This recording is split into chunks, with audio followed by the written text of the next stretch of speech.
கர்த்தருடைய பரிசுத்த நாமத்துக்கு மகிமை உண்டாகட்டும். யாத்திராகம புஸ்தகம் 20வது அதிகாரம் 2வது வசனத்தை வாசி. உன்னை அடிமைத்தன வீடாகிய எகிப்து தேசத்திலிருந்து புறப்பட பண்ணின உன் தேவனாகிய கர்த்தர் நானே. உன்னை அடிமைத்தன வீடாகிய எகிப்து தேசத்திலிருந்து உன்னை புறப்பட பண்ணின உன் தேவனாகிய கர்த்தர் நானே. எகிப்து எவைகளுக்கு அடையாளமாக இருக்கிறது என்றுதான் நாம் ஒவ்வொரு காரியமாய் பார்க்கிறோம். அது எகிப்து பாவத்துக்கு அடையாளமாக இருக்கிறது அப்படி சொல்லி பாவங்களை குறித்து ஒவ்வொரு காரியமாய் சிந்தித்து வருகிறோம். எகிப்து பல பாவங்களுக்கு அடையாளமாக இருக்கும். கடைசியாக நாம் பார்த்தது அவமதிப்பு. அவமதிக்கிறதும் பாவம்தான். நீதிமொழிகளுடைய புஸ்தகம் 14வது அதிகாரம் 21வது வசனம்.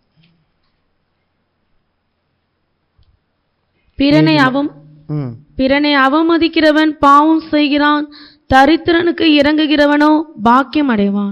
பிறனை அவமதிக்கிறவன் பாவம் செய்கிறான். இப்போ பிறனை அவமதிக்கிறவன் அப்படி சொல்ல, அந்த பிறன் அப்படி சொல்றது யாரு? யாரை பார்த்து பிறன் அப்படி சொன்னாங்க?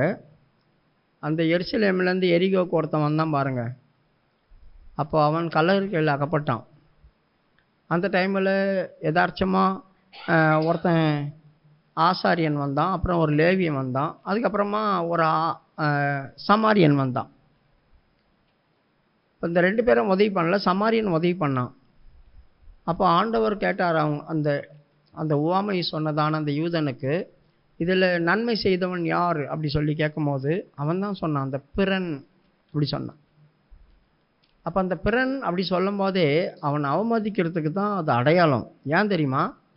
யூதர்கள் சமாரியர்கள்னு கூட சொல்ல மாட்டாங்க. சமாரியர்கள் கூட சொல்ல அவ்வளோ கேவலமாக நினைப்பாங்க. தண்ணி கூட வாங்கி குடிக்க மாட்டாங்கன்னா பாருங்கள்.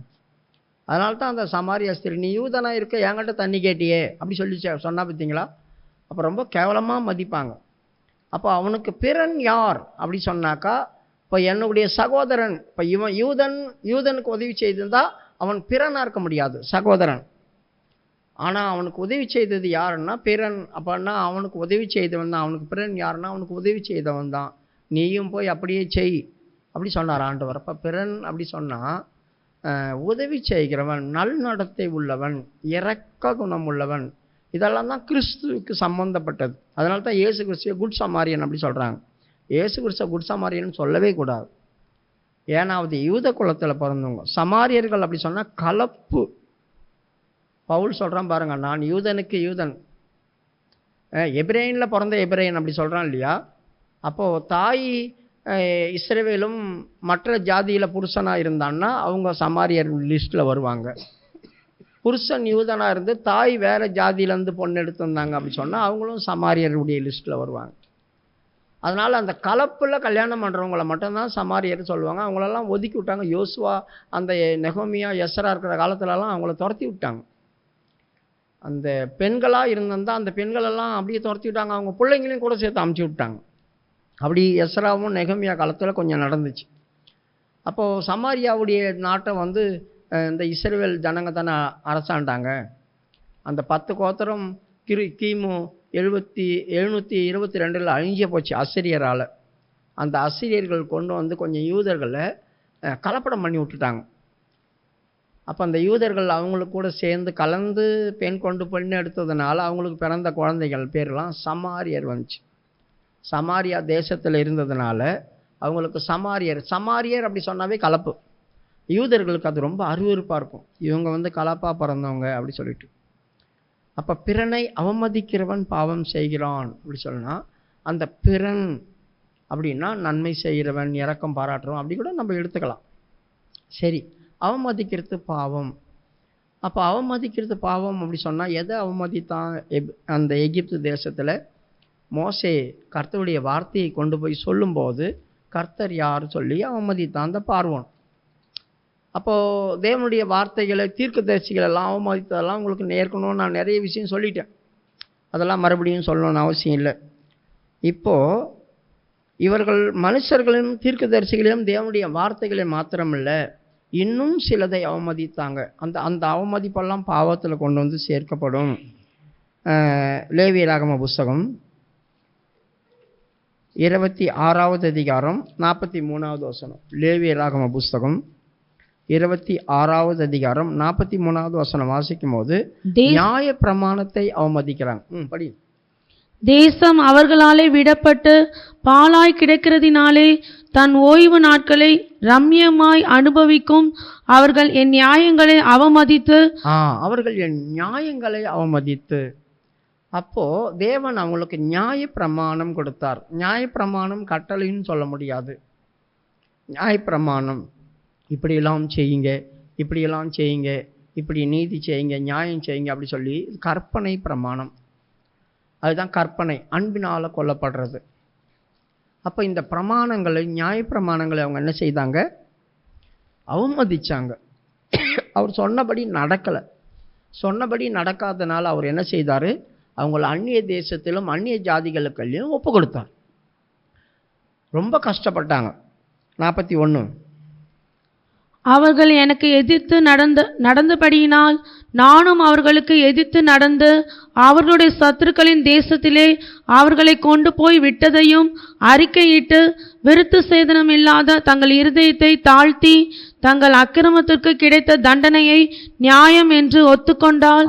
இப்ப நான் கஷ்டப்பட்டேன், பாடுபட்டேன், கடினமான ஒரு மனுஷங்கிட்ட மாட்டிக்கிட்டேன், ரொம்ப உபத்திரவப்படுறேன், இப்படியெல்லாம் நடக்குது, ஆனால் நான் ஆண்டவருடைய பிள்ளை, நான் ஆண்டவருடைய பிள்ளை அப்படி நம்ம நினைக்கிறோம் பார்த்தீங்களா? அப்போ ஆண்டவரே சொல்கிறாரு, உங்களை நான் அந்நிய தேசத்தில் கொண்டு போய் விட்டேன், நீங்கள் ரொம்ப கஷ்டப்பட்டீங்க, அவங்க உங்களை பாடுபடுத்தினாங்க, அதை பண்ணாங்க, இதை பண்ணாங்க, இதெல்லாம் ஏன் நடந்துச்சு? என் பிரமாணங்களை, என் நியாய பிரமாணங்களை நீங்கள் அவமதிச்சிங்க. நான் சொன்னபடி நீங்கள் ஜீவிக்கலை, அதுக்கு மாறாக ஜீவிச்சிங்க. அதனால் உங்களை கொண்டு போய் நான் அங்கே விட்டேன். அது கரெக்டு தான். நாங்கள் இப்படி நடந்ததுனால தான் இந்த மாதிரி கஷ்டங்கள் அவமதித்தாங்க, இப்படி எனக்கு கஷ்டப்பட்டோம் அப்படி சொல்லி என் விருத்த சேதனம் இல்லாத என் இருதயத்தை தாழ்த்தி அதை முதலாவது ஒத்துக்கொள்ளணும். இது எனக்கு அநியாயமாக நடக்கலை, நான் செய்ததுக்கு தான் நடக்குது அப்படி சொல்லி ஒத்துக்கொள்ளணுமா. அதனால தான் ஆண்டவர் சொல்கிறார், இப்படி ஒத்துக்கொண்டால்.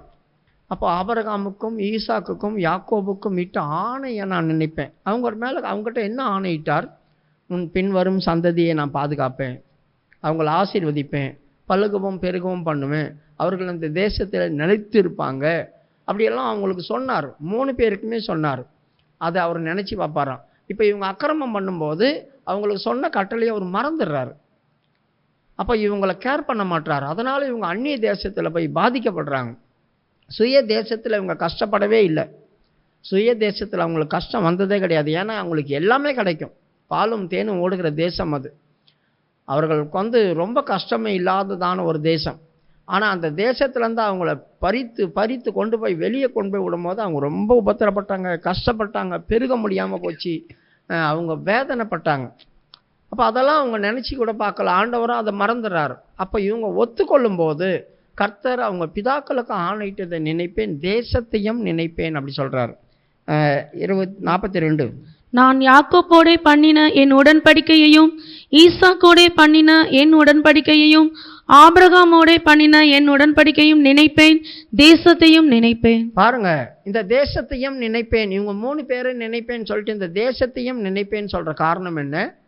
இவர்கள் இப்படி நியாயப்பிரமாணத்தை அவமதித்து அதன்படி நடக்காம போறதுனால இவங்க அத்தனை பேரையும் வெளிநாட்டில் கொண்டு போய் வித்துடுறாரு ஆண்டவர், அந்நியர்கிட்ட வித்துடுறாரு. அப்படி இவங்க அந்நியர்கிட்ட போகும்போது இவங்க நிலமெல்லாம் வேஸ்டேஜாக கிடக்கும். ஏன்னா அங்கே ஆள் இருந்தால் தானே அதை பண்படுத்தி எதனா விதைக்க முடியும், அறுக்க முடியும், ஏதாவது ஒரு காரியம் பண்ண முடியும். இவர்கள் வீடெல்லாம் பாழாய் கிடக்கும். அந்த பாழாய் கிடக்கிற வீட்டை குடி இருந்தால் தானே சுத்தம் பண்ணி வைப்பாங்க. அது ரம்யமாய் தன் ஓய்வு நாளை கொண்டாடும் அப்படி சொல்லித்தான் அந்த 43வது வசனத்தில் சொல்கிறாரு. இப்போ 43. தேசம் அவர்களாலே விடப்பட்டு பாழாய் கிடக்கிறதினாலே தன் ஓய்வு நாட்களை ரம்யமாய் அனுபவிக்கும். பார்த்தீங்களா? அது ஆட்கள் இருந்தால் அதோடைய ஒர்க்கு வேலை நடந்துகிட்டே இருக்கும். அதனால் இவங்க அவமதித்ததுனால, இவங்களை அந்நிய தேசத்தில் கொண்டு போய் விட்டுறதுனால இவர்கள் நிலங்கள் வேலை செய்யலை, இவர்கள் வீட்டில் வேலை செய்யலை, வீடுகள் பாழாய் கிடக்குது, நிலங்கள் பாழாய் கிடக்குது. இதனால் தேசம் கெட்டு போகுது, தேசம் கெட்டு போகுது. அப்போது அதுங்க ஓய்வு நாளை ரம்யமாய் கொண்டாடுது அப்படி சொல்கிறாங்க. ஏன்னா நீ என் கற்பனைகளை நீ அவமதிச்சது, அதனால தான் இப்படி பண்ணு. அப்போ கர்த்தர் நம்ம கொடுத்ததான கற்பனைகள் நாம் ரட்சிக்கப்படும் போது நாம் ஞானஸ்தானம் எடுக்கும்போது, நான் பரிசுத்தாவி அபிஷேகம் பெறும்போது கர்த்தர் நிறைய சத்தியங்களை நமக்கு சொல்லிக் கொடுக்குறாங்க. அந்த சத்தியங்கள் எல்லாம் நாம் கை கொள்கிறோம். இப்படி கை கொள்ளும்போது நம்முடைய ஜீவியத்தில் இந்த மாதிரி பாழ் நிலங்கள் வராது. நாம் பாழாய் கிடக்க மாட்டோம், வெறுமையாய் விடப்பட மாட்டோம். அதோடைய ரம்யமாய் அதை கொண்டாடுது. இப்போ 43 முழுசா படிங்க. தேசம் அவர்களாலே விடப்பட்டு பாழாய் கிடக்கிறதினாலே தன் ஓய்வு நாட்களை ரம்யமாய் அனுபவிக்கும். அவர்கள் என் நியாயங்களை அவமதித்து அவர்களுடைய ஆத்துமா என் கட்டளைகளை வெறுத்தபடியினால் அடைந்த தங்களுடைய அக்கிரமத்தின் தண்டனையை நியாயம் என்று ஒத்துக்கொள்ளுவார்கள். இப்பயும் அவங்க என்ன சொல்றாங்க? அவர்களுக்கு கிடைத்த தண்டனை நியாயம் என்று ஒத்துக்கொள்ளணும். அவர்கள் என் கட்டளைகளையும் மீறினாங்க, என் கற்பனைகளை அவமதித்தாங்க. அதனால தான் அவங்க தேசத்தை நான் பாழாய் போட வச்சுட்டேன், அவங்கள அந்த தேசத்தில் இராதபடி துரத்தினேன் அப்படி சொல்கிறார் ஆண்டவர். நாம் நம்முடைய தேசத்தில் இருந்தாலும் அது உரிமை இல்லாத மாதிரி நமக்கு இருந்துச்சு அப்படி சொன்னால் அது நாம் துரத்தப்பட்ட அனுபவம். அதில் இருந்தும் ஒரு சில இடங்கள் பாழாய் கிடக்குது, ஒன்றுமே பண்ண முடியாத சூழ்நிலையில் வந்துடுது அப்படி சொன்னால் அது தேசம் அது ரம்யமாய் அது ஓய்வுனால கொண்டாடுது. இப்போ என்கிட்ட ஒரு இடம் இருக்குது, அதை ஒன்றுமே பண்ண முடியாமல் அப்படியே கிடக்குது, என்னால் என்னமோ ட்ரை பண்ணுறேன் ஒன்றுமே பண்ண முடியல அப்படின்னா அது பாழாய் கிடக்குது. அப்படி தான் நம்ம நினைக்கணும். அது பாழாய் கிடக்குது. ஒரு வீடு இருக்குது, நான் கட்டுறதுக்கு முயற்சி பண்ணுறேன், ஆனால் என்னால் கட்ட முடியல, என்னால் கட்டவே முடியல, அது என்ன பண்ணுறதுன்னே தெரிய மாட்டேங்குது அப்படின்னா அது பாழாய் கிடக்குது. ஏதோ ஒரு பகுதியில் நாம் பாதிக்கப்பட்டிருக்கிறோம். அப்போ ஏதோ ஒரு பகுதியில் பாதிக்கப்பட்டிருக்கிறதுனால அது தன்னுடைய ஒர்க்கு நடக்க மாட்டேங்குது, அதில் தன் ஒர்க்கு நடக்க மாட்டேங்குது. அது எவ்வளோ நம்ம முயற்சி பண்ணாலும் அது பாழாய் கிடக்குது, போட்டபடியே இருக்குது.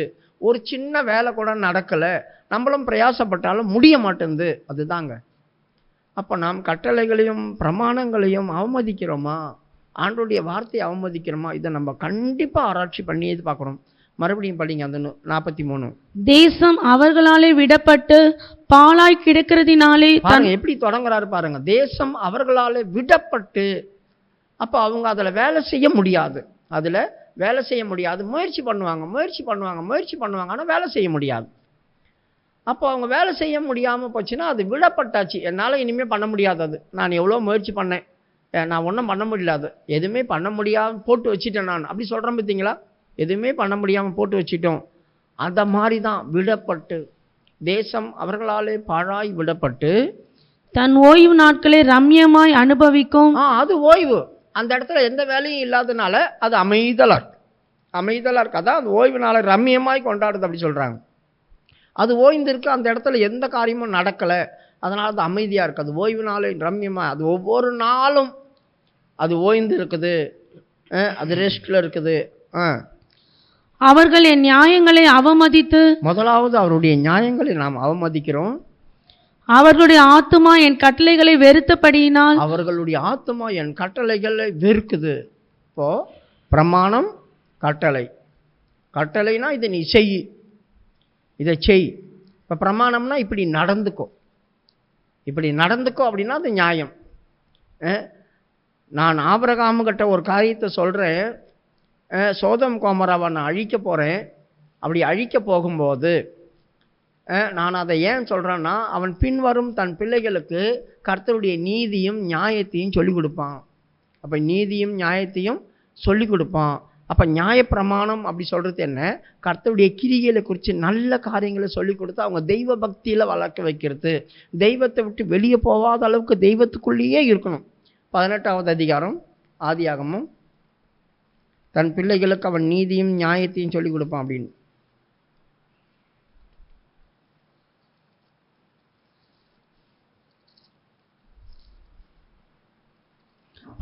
வசனம்.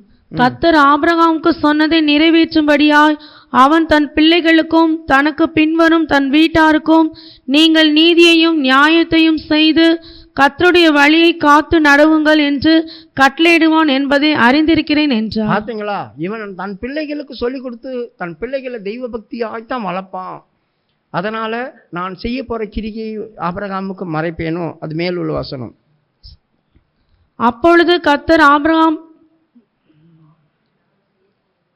நான் செய்ய போகிறதை ஆபிரகாமுக்கு மறைப்பேனோ, நான் செய்ய போகிறதை ஆபிரகாமுக்கு மறைப்பேனோ. அப்போ ஆண்டவர் என்ன செய்ய போறார், சோதம் கோமராவை அழிக்க போறார். அப்போ அதை ஆபிரகாம் கிட்ட சொல்ல வேண்டியதான காரணம் என்ன? அங்கே அக்கிரமக்காரங்க, அவங்க என் நியாயப்பிரமாணத்தை கை கொள்ள மாட்டாங்க, என் வார்த்தையை எடுக்க மாட்டாங்க, அதனால தான் அவங்களுக்கு நான் அழிக்கிறேன். அதை நான் அவங்கள்ட்ட ஏன் சொல்கிறேன் அப்படின்னா, அந்த மாதிரி உன் பிள்ளைகளுக்கு வந்துடக்கூடாது, அந்த மாதிரி உன் பிள்ளைகளுக்கு வந்துடக்கூடாது. உன் பிள்ளைகளுக்கு இப்படி நடந்த காரியத்தை சொல்லிக் கொடு, கடவுள் எப்படிப்பட்டவர்னு சொல்லிக் கொடு, அவங்க அந்த அக்கிரமத்தில் விழுந்துடக்கூடாது. அதனால் நீதியும் நியாயத்தையும் தன் பிள்ளைகளுக்கு சொல்லிக் கொடு. பிரியமானவர்களே, சிறு வயதிலிருந்தே தன் பிள்ளைகளை சரியான பக்தியில் வளர்த்தோம்னா அவங்க என்ன செய்வாங்க? பெரியவர்களாக ஆன பேர் கூட அதை விடாமல் இருப்பாங்க. பிள்ளைகளே வாருங்க, கர்த்தருக்கு பயப்படுகிற பயத்தை நான் உங்களுக்கு சொல்லித்தரேன் அப்படி சொல்லி தான் கூப்பிட்றாங்க சங்கீதத்தில். பிள்ளைகளே வாங்க, நான் கர்த்தருக்கு உங்க பயப்படுற பயத்தை உங்களுக்கு நான் சொல்லித்தரேன் அப்படி சொல்லி.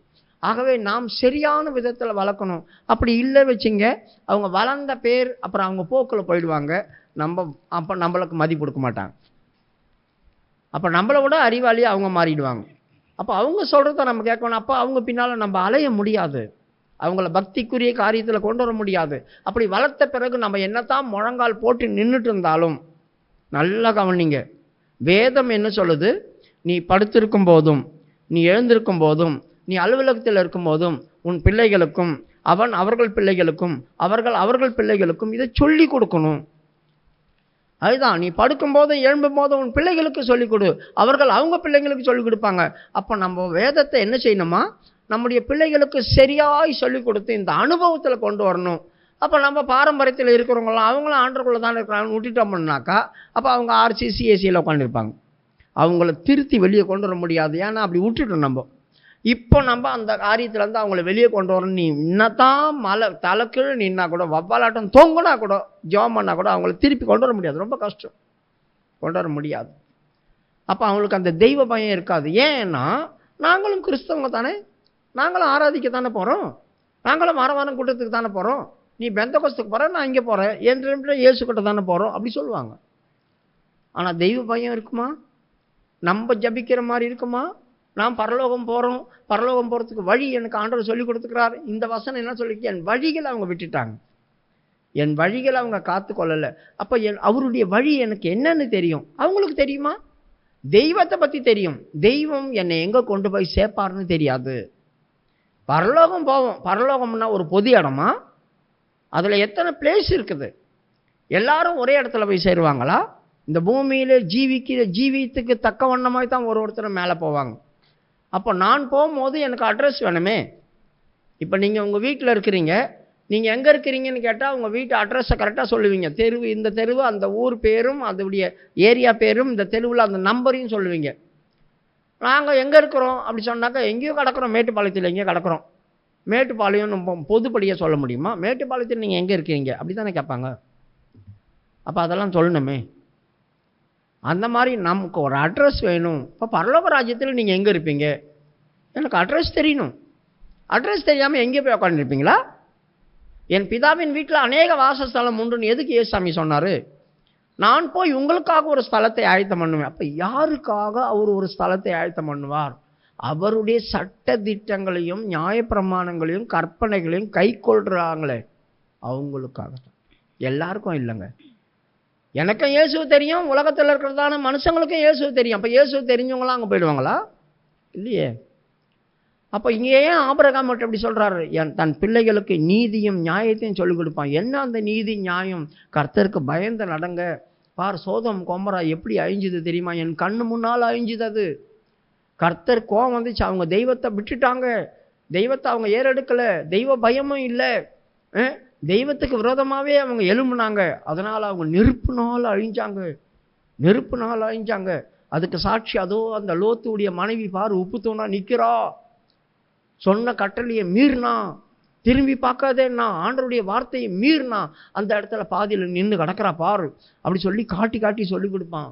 நம்மளுக்கு இந்த மாதிரி வந்துடக்கூடாது, ஜாக்கிரதையா இருங்க.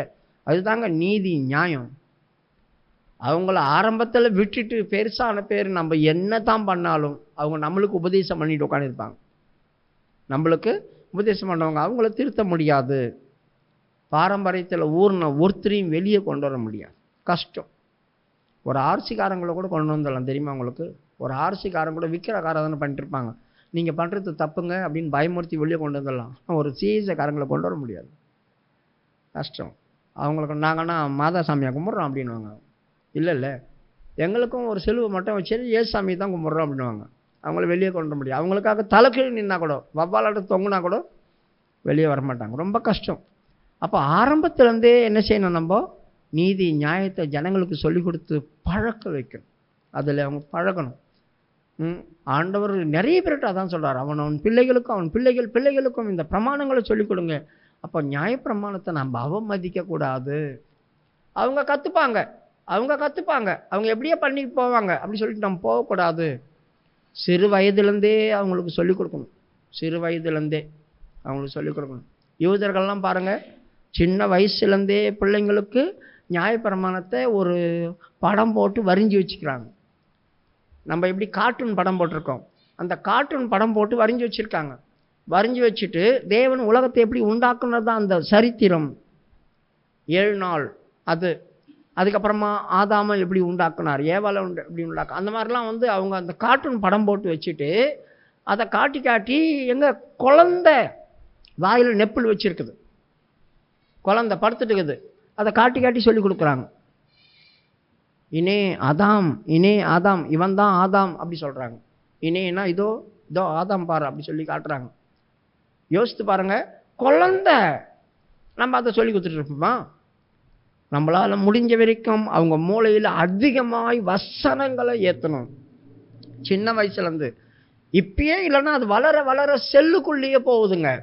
செல்லுக்குள்ளேயே போகும்போது அவங்க என்ன பண்ணுவாங்க, எந்த நேரமும் செல்லுக்குள்ளே இருக்கிறதுனால வேறு எந்த காரியமும் அவங்க மனசில் நிற்காது. ஏன் ஃபெயில் ஆகுறாங்க? ஸ்கூல் படிப்புலலாம் ஸ்கூல் போகிறாங்க, படிக்கிறாங்க, டியூஷனில் கொண்டு போய் விடுறோம், எல்லாம் பண்ணுறாங்க. ஏன் ஃபெயில் ஆகுறாங்க? அவங்களுடைய மண்டை முழுதும் இன்டர்காம் இருக்கும், ஃபேஸ்புக் இருக்கும், பல காரியங்கள் அந்த செல்லில் இருக்கிறது தான் இருக்கும். அப்போ அதுவே தான் மண்டை ஃபுல்லாக நிரம்பியிருக்கும். வேறு அவங்களுக்கு போய் ஸ்டோரேஜ் ஆகாது, வேறு எந்த காரியமும் ஸ்டோரேஜ் ஆகாது. ஏன்னா ஏற்கனவே அது ஃபுல்லாக இருக்குது. அப்போ நம்ம சிறு வயது முதல் கொண்டு இந்த மாதிரி காரியங்களை சொல்லி கொடுத்தோம்னா அவங்க மனதில் அந்த படத்தையே பார்த்து படிக்கிறதுனால அப்படியே ஸ்டாண்டர்ட் ஆகும். செல்லில் அந்த படத்தை பார்க்க தானுங்க அது மெயினில் உட்காருது. நீங்கள் என்ன தான் எழுத்த போட்டு சொல்லி கொடுத்தா கூட அது மனசில் ஏறாது. எதுக்கு ஷார்ட் போட்டு சொல்லி கொடுக்குறாங்க சில பிரசங்கமெல்லாம்? ஏன்னா அதை பார்த்துட்டு அப்படி கேட்டால், ஓ இது இப்படி இருக்குமோ, இது இப்படி இருக்குமோ. அதனால தான் மேலே நான் உங்களுக்கு அந்த இஸ்ரவேலுடைய மேப்பை வச்சுருக்கிறோம். யார் எந்த இடத்துல இருக்கிறாங்க, எங்கேருந்து எங்கே இருக்கிறாங்க அப்படி சொன்னால் இவங்க எங்கேருந்து மேலே போனாங்களா, கீழே போனாங்களா, இந்த சைடில் போனாங்களா, அந்த சைடில் போனாங்களா தெரியும். அப்போ நீங்கள் படிக்கும்போது, ஓ அவங்க இந்த இடத்துல இருந்தாங்க, இந்த இடத்துக்கு ஏறி போனாங்க. அந்த சிம்சோன் அவன் நினைச்சதானா, அவன் பெலிஸ்தேருடைய தானியத்துக்கு போனான், அவன் அந்த திம்னாத் ஊருக்கு போனான் அப்படி சொல்லி தமிழில் இருக்குது. படிமா, நியாயாதிபதிகள் 14வது அதிகாரம்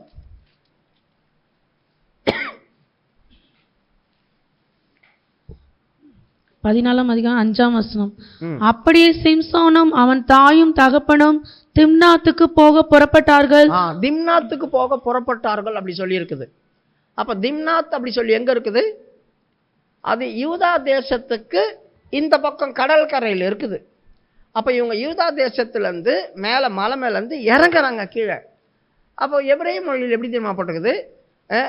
அந்த சிம்சோனும் அவன் தாயின் தகப்பனும் யாரேடு திம்னாத் அப்படி போட்டிருக்கு. யாரேடு அப்படி சொன்னால் திம்னாத்துக்கு இறங்கினார்கள் அப்படி சொல்லியிருக்குது. தமிழில் போனாங்க அப்படி சொல்லியிருக்குது. ஆனால் ஈப்ரு மொழியில் இறங்கினார்கள். அவர்கள் மேலேருந்து கீழே இறங்குறாங்களா. யாரேடு, சிம்சோன், அபி அப்படி சொல்லிட்டு எம் போட்டிருக்கோம். எம்னா அம்மா. அவங்க அப்பாவும் அவங்க அம்மாவோட சேர்ந்து அவங்க 3 பேரும் இறங்கினாங்களாம். அப்போ யோசித்து பாருங்கள், சில வார்த்தைகள்லாம் இதில் நம்மளுக்கு புரியாது. அதில் அப்போ அவங்க என்ன பண்ணுறாங்க, ஒவ்வொருத்தருக்கும் ஒரு இது போட்டு ஷார்ட் போட்டு அப்புறம் அந்த கார்ட்டூன் மாதிரி பொம்மைங்களை போட்டு அவங்களுக்கு காட்டுறாங்க. சின்ன பிள்ளைங்கள்லேருந்து சொல்லி கொடுத்துட்டு வராங்க. இன்னி வரைக்கும் பாருங்கள், இஸ்ரவேலுக்குள்ளோ எவ்வளோ வித்தியாசமான ஆட்கள் இருக்காங்க. அவங்கள மாதிரி ஞானி உலகத்தில் யாருன்னா இருக்காங்களா? இல்லவே இல்லை. வயிற்றில் குழந்தை இருக்கும் போது கூட அவங்க அதிகமாய் படிப்பாங்களாம், வேதத்தை படிப்பாங்களாம். 2வது அதிகம் புக்கு தான் படிப்பாங்களாம். அதுக்கப்புறமா அவங்க வாத்தியங்கள் கருவிகளை வாசிப்பாங்களாம். அப்படி இருக்கிறதுனால பிறக்க போகிறதான குழந்தை கூட ஞானம் உள்ளதாய் அறிவாளியாக பிறக்கணும். குழந்தை வயிற்றுக்குள்ளே இருக்கும்போது லபா லபா லபா லபான்னு கத்தி சண்டை போட்டுன்னு இருங்க. 24 பிறக்கிற குழந்தையும் சண்டை போடுறதா இல்லையா பாருங்க பிறந்தவொடனே. நம்மளும் அது மாதிரி கெட்ட வார்த்தை பேசிகிட்டே இருந்தோம்னா பிறக்கிற குழந்தையும் கெட்ட வார்த்தை பேசிகிட்டே பிறக்கும். கொஞ்சம் வளர்ந்தா அதுக்கு சொல்லிக் கொடுக்க வேண்டிய அவசியமே இல்லை, தானாக கற்றுக்கும். ஆனால் அவங்களுக்கு பாருங்கள் கடவுள் என்ன ஞானத்தை கொடுத்துருக்கிறார். பிறக்கும் வரைக்கும் அந்த மாதிரி பண்ணுறாங்க, பிறந்த பேரும் அவங்க தெய்வத்தை பற்றி சொல்லித்தராங்க. அப்போ ஆபிரகாம் ஆண்டவர் என்ன சொல்கிறாரு பாருங்கள், அவனுக்கு பின்வரும் அவன் சந்ததிக்கு நீதியும் நியாயத்தையும். இன்னும் குழந்தைய பிறக்கலை, 18வது வசனத்தை தான் சொல்லிட்டு போகிறாங்க, 21வது வசனத்தில் தான் குழந்தை பிறக்குது. ஆனால் அவன் எப்படி சொல்கிறாங்க பாருங்கள் ஆண்டவர், அவன் சந்ததிக்கு அவன் பிள்ளைகளுக்கு நீதியும் நியாயத்தையும் சொல்லிக் கொடுப்பான். இது ஒரு தகப்பனுக்கும் தாய்க்கும் இருக்க வேண்டிய பிரமாணம், இது நியாயப்பிரமாணம். அதை சொல்லி கொடுக்காம விட்டாங்க பார்த்தீங்களா இஸ்ரவேல் ஜனங்கள். யூதால அப்படி பண்ணல, இஸ்ரவேல் தான் அப்படி பண்ணிட்டாங்க. 10 கோத்திரம் அதுதாங்க அவமதித்தாங்க அப்படி சொல்கிறார் ஆண்டவர். அவர்கள் என்னை அவமதிச்சிட்டாங்க, என் கட்டளைகளை விட்டுட்டாங்க, என் பிரமாணங்களை அவமதிச்சாங்க அப்படி சொல்கிறாரு. அது பாவம், அது பாவம், அது எகிப்தின் பாவம் தான். அங்கே அவங்களுக்கு என்ன தெய்வத்தை ஆராதிக்க முடிஞ்சுதா, இல்லை வேதத்தை கற்றுக்கிட்டாங்களா? இல்லையே. அவங்களுக்கு செங்கல் காசுறதே பெரிய வேலையாக இருந்துச்சு. ஆகவே நியாயப்பிரமாணத்தை நாம் என்ன செய்யக்கூடாது, அவமதிக்கக்கூடாது. அப்படி அவமதிக்கும் போது நம்முடைய தேசம் பாழாய் கிடக்கும், நம்முடைய வீடு பாழாய் கிடக்கும், நம்முடைய பிரயாசம் பாழாய் போயிடும். நாம் முயற்சி பண்ணால் கூட எதுவுமே பண்ண முடியாத ஒரு சூழ்நிலை வரும். நாமளும் எவ்வளவோ முயற்சி பண்ணுவோம், ஆனால் ஒன்றுமே செய்ய முடியாத ஸ்டெப்பாக இருக்கும். நம்ம சொல்லுவோம் தடை இருக்குதுங்க, தடை இருக்குதுங்க, தடையை நீக்கணுங்க, ஜோம் பண்ணுங்க. தடை இருக்குதுங்க, தடையை நீக்குங்க, ஜோம் பண்ணுங்க, ஜோம் பண்ணுங்க, தடை நீங்கிட்டோம் அப்படி சொல்லுவோம். யாரோ ஏதோ பண்ணி வச்சுட்டாங்க, யாரோ ஒரு காரியம் நடக்குது அப்படி சொல்லி நம்ம நினைப்போம். இல்லை, அப்படியெல்லாம் ஒன்றும் இல்லை. நாம் எந்த விஷயத்தில் கோட்டை விட்டுருக்குறோம், இல்லைன்னா கர்த்தர் ஏன் நம்முடைய தேசத்தை நினைக்கல, நம்முடைய பிதாக்களையும் நினைப்பார், நம்முடைய தேசத்தையும் நினைப்பான்னு அப்படி சொன்னார். அப்போ என்ன விஷயம், நாம் இன்னும் நம்முடைய விருத்த சேதனம் இல்லாத இந்த இதயத்தில் நம்மளை தாழ்த்தி ஒத்துக்கொத்தல, ஆண்டவரே என்னால் தான் இது கிடக்குது, இப்படி நான் தான் சரியில்லை அப்படி சொல்லி ஒத்துக்கணுமா. இப்போ படிங்க 41. அவர்கள் எனக்கு எதிர்த்து நடந்தபடியினால் நானும் அவர்களுக்கு எதிர்த்து நடந்து அவர்களுடைய சத்துருக்களின் தேசத்திலே அவர்களை கொண்டு போய் விட்டதையும் அறிக்கையிட்டு விருத்த சேதனம் இல்லாத தங்கள் இருதயத்தை தாழ்த்தி தங்கள் அக்கிரமத்துக்கு கிடைத்த தண்டனையை நியாயம் என்று ஒத்துக்கொண்டார். லேவியராகமம் 26வது அதிகாரம் 41வது வசனத்தை இப்போ வாசித்தாங்க. இப்போ அவர்கள் என்ன செய்யணுமா, நியாயம் இது அப்படின்னு எங்களுக்கு தண்டனை கிடைச்சிது, இது கரெக்டு தான், எங்களுக்கு கிடைச்ச தண்டனை இது நியாயம்னு ஒத்துக்கணுமா. அப்போ தண்டனை தான் அனுபவிச்சுட்டு வராங்க, அனுபவிச்சுட்டு வர அந்த தண்டனையை எனக்கு நியாயம் என்று ஒத்துக்கொள்ளணும். பிரியமானவர்கள், அதனால் நம்மளால் முடியவே முடியாது, நம்மளால் முடியாது. எந்த ஒரு காரியமாக இருந்தாலும், எனக்கு அடிபட்டாலும் உடம்பு முடியாமல் போனாலும் எதுவாக இருந்தாலும் என் அக்கிரமத்துக்கு கிடைக்கிற தண்டனை அப்படி தான் நான் ஆண்டவர்கிட்ட சொல்லுவேன். ஆண்டவர் ஏன் என்னை அப்படி கொடுமைப்படுத்துறீங்க, என்னை ஏன் அப்படி பண்ணுறீங்க, அப்படி பண்ணவே மாட்டேன். எனக்கு ஆக்சிடென்ட் ஆனும்போது கூட நான் எனக்கு சொன்ன வார்த்தை நன்றி ஆண்டவரே, உன் பக்கமாக என்னை சேர்த்துக்கொள்றதுக்காக நன்றி அப்படி தான் சொன்னேன். நான் எனக்கு 2 முறை ஆக்சிடென்ட் ஆகும்போது 2 முறையும் அதுதான் சொன்னேன், நன்றி ஆண்டவரே, என்னை உன் பக்கமாக சேர்த்துக்கொள்றதுக்காக நன்றி. ஒரு காரியம் இருந்தானே ஏன் எனக்கு இப்படி நடந்துச்சு, எதுக்காக எனக்கு இப்படி நடந்துச்சு என்ன கேள்வி கேட்க மாட்டேன். எனக்கு ஏன் இப்படி நடக்குது, கர்த்தர் என்னை அவர் பக்கமாக சேர்த்துக்கொள்றதுக்கு என் மேல் பாராட்டின அன்பு இது. அப்போ எனக்கு கிடைச்ச தண்டனையை நான் அனுபவிச்சுட்டு பேர் சொல்லணும், ஆண்டவரே எனக்கு இப்போ வந்த தண்டனைலாம் எனக்கு நியாயம்தான், எனக்கு அது கரெக்ட், எனக்கு நியாயம், நான் ஒத்துக்கொள்ளணும்.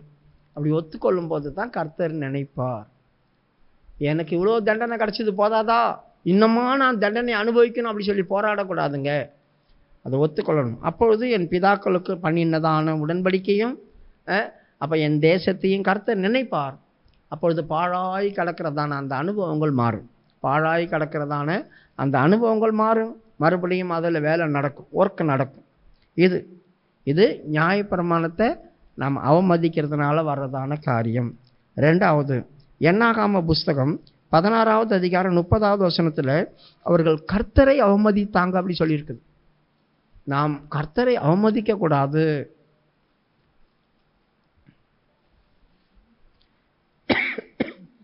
என்னாகாமம் 16வது அதிகாரம் 30வது வசனம்.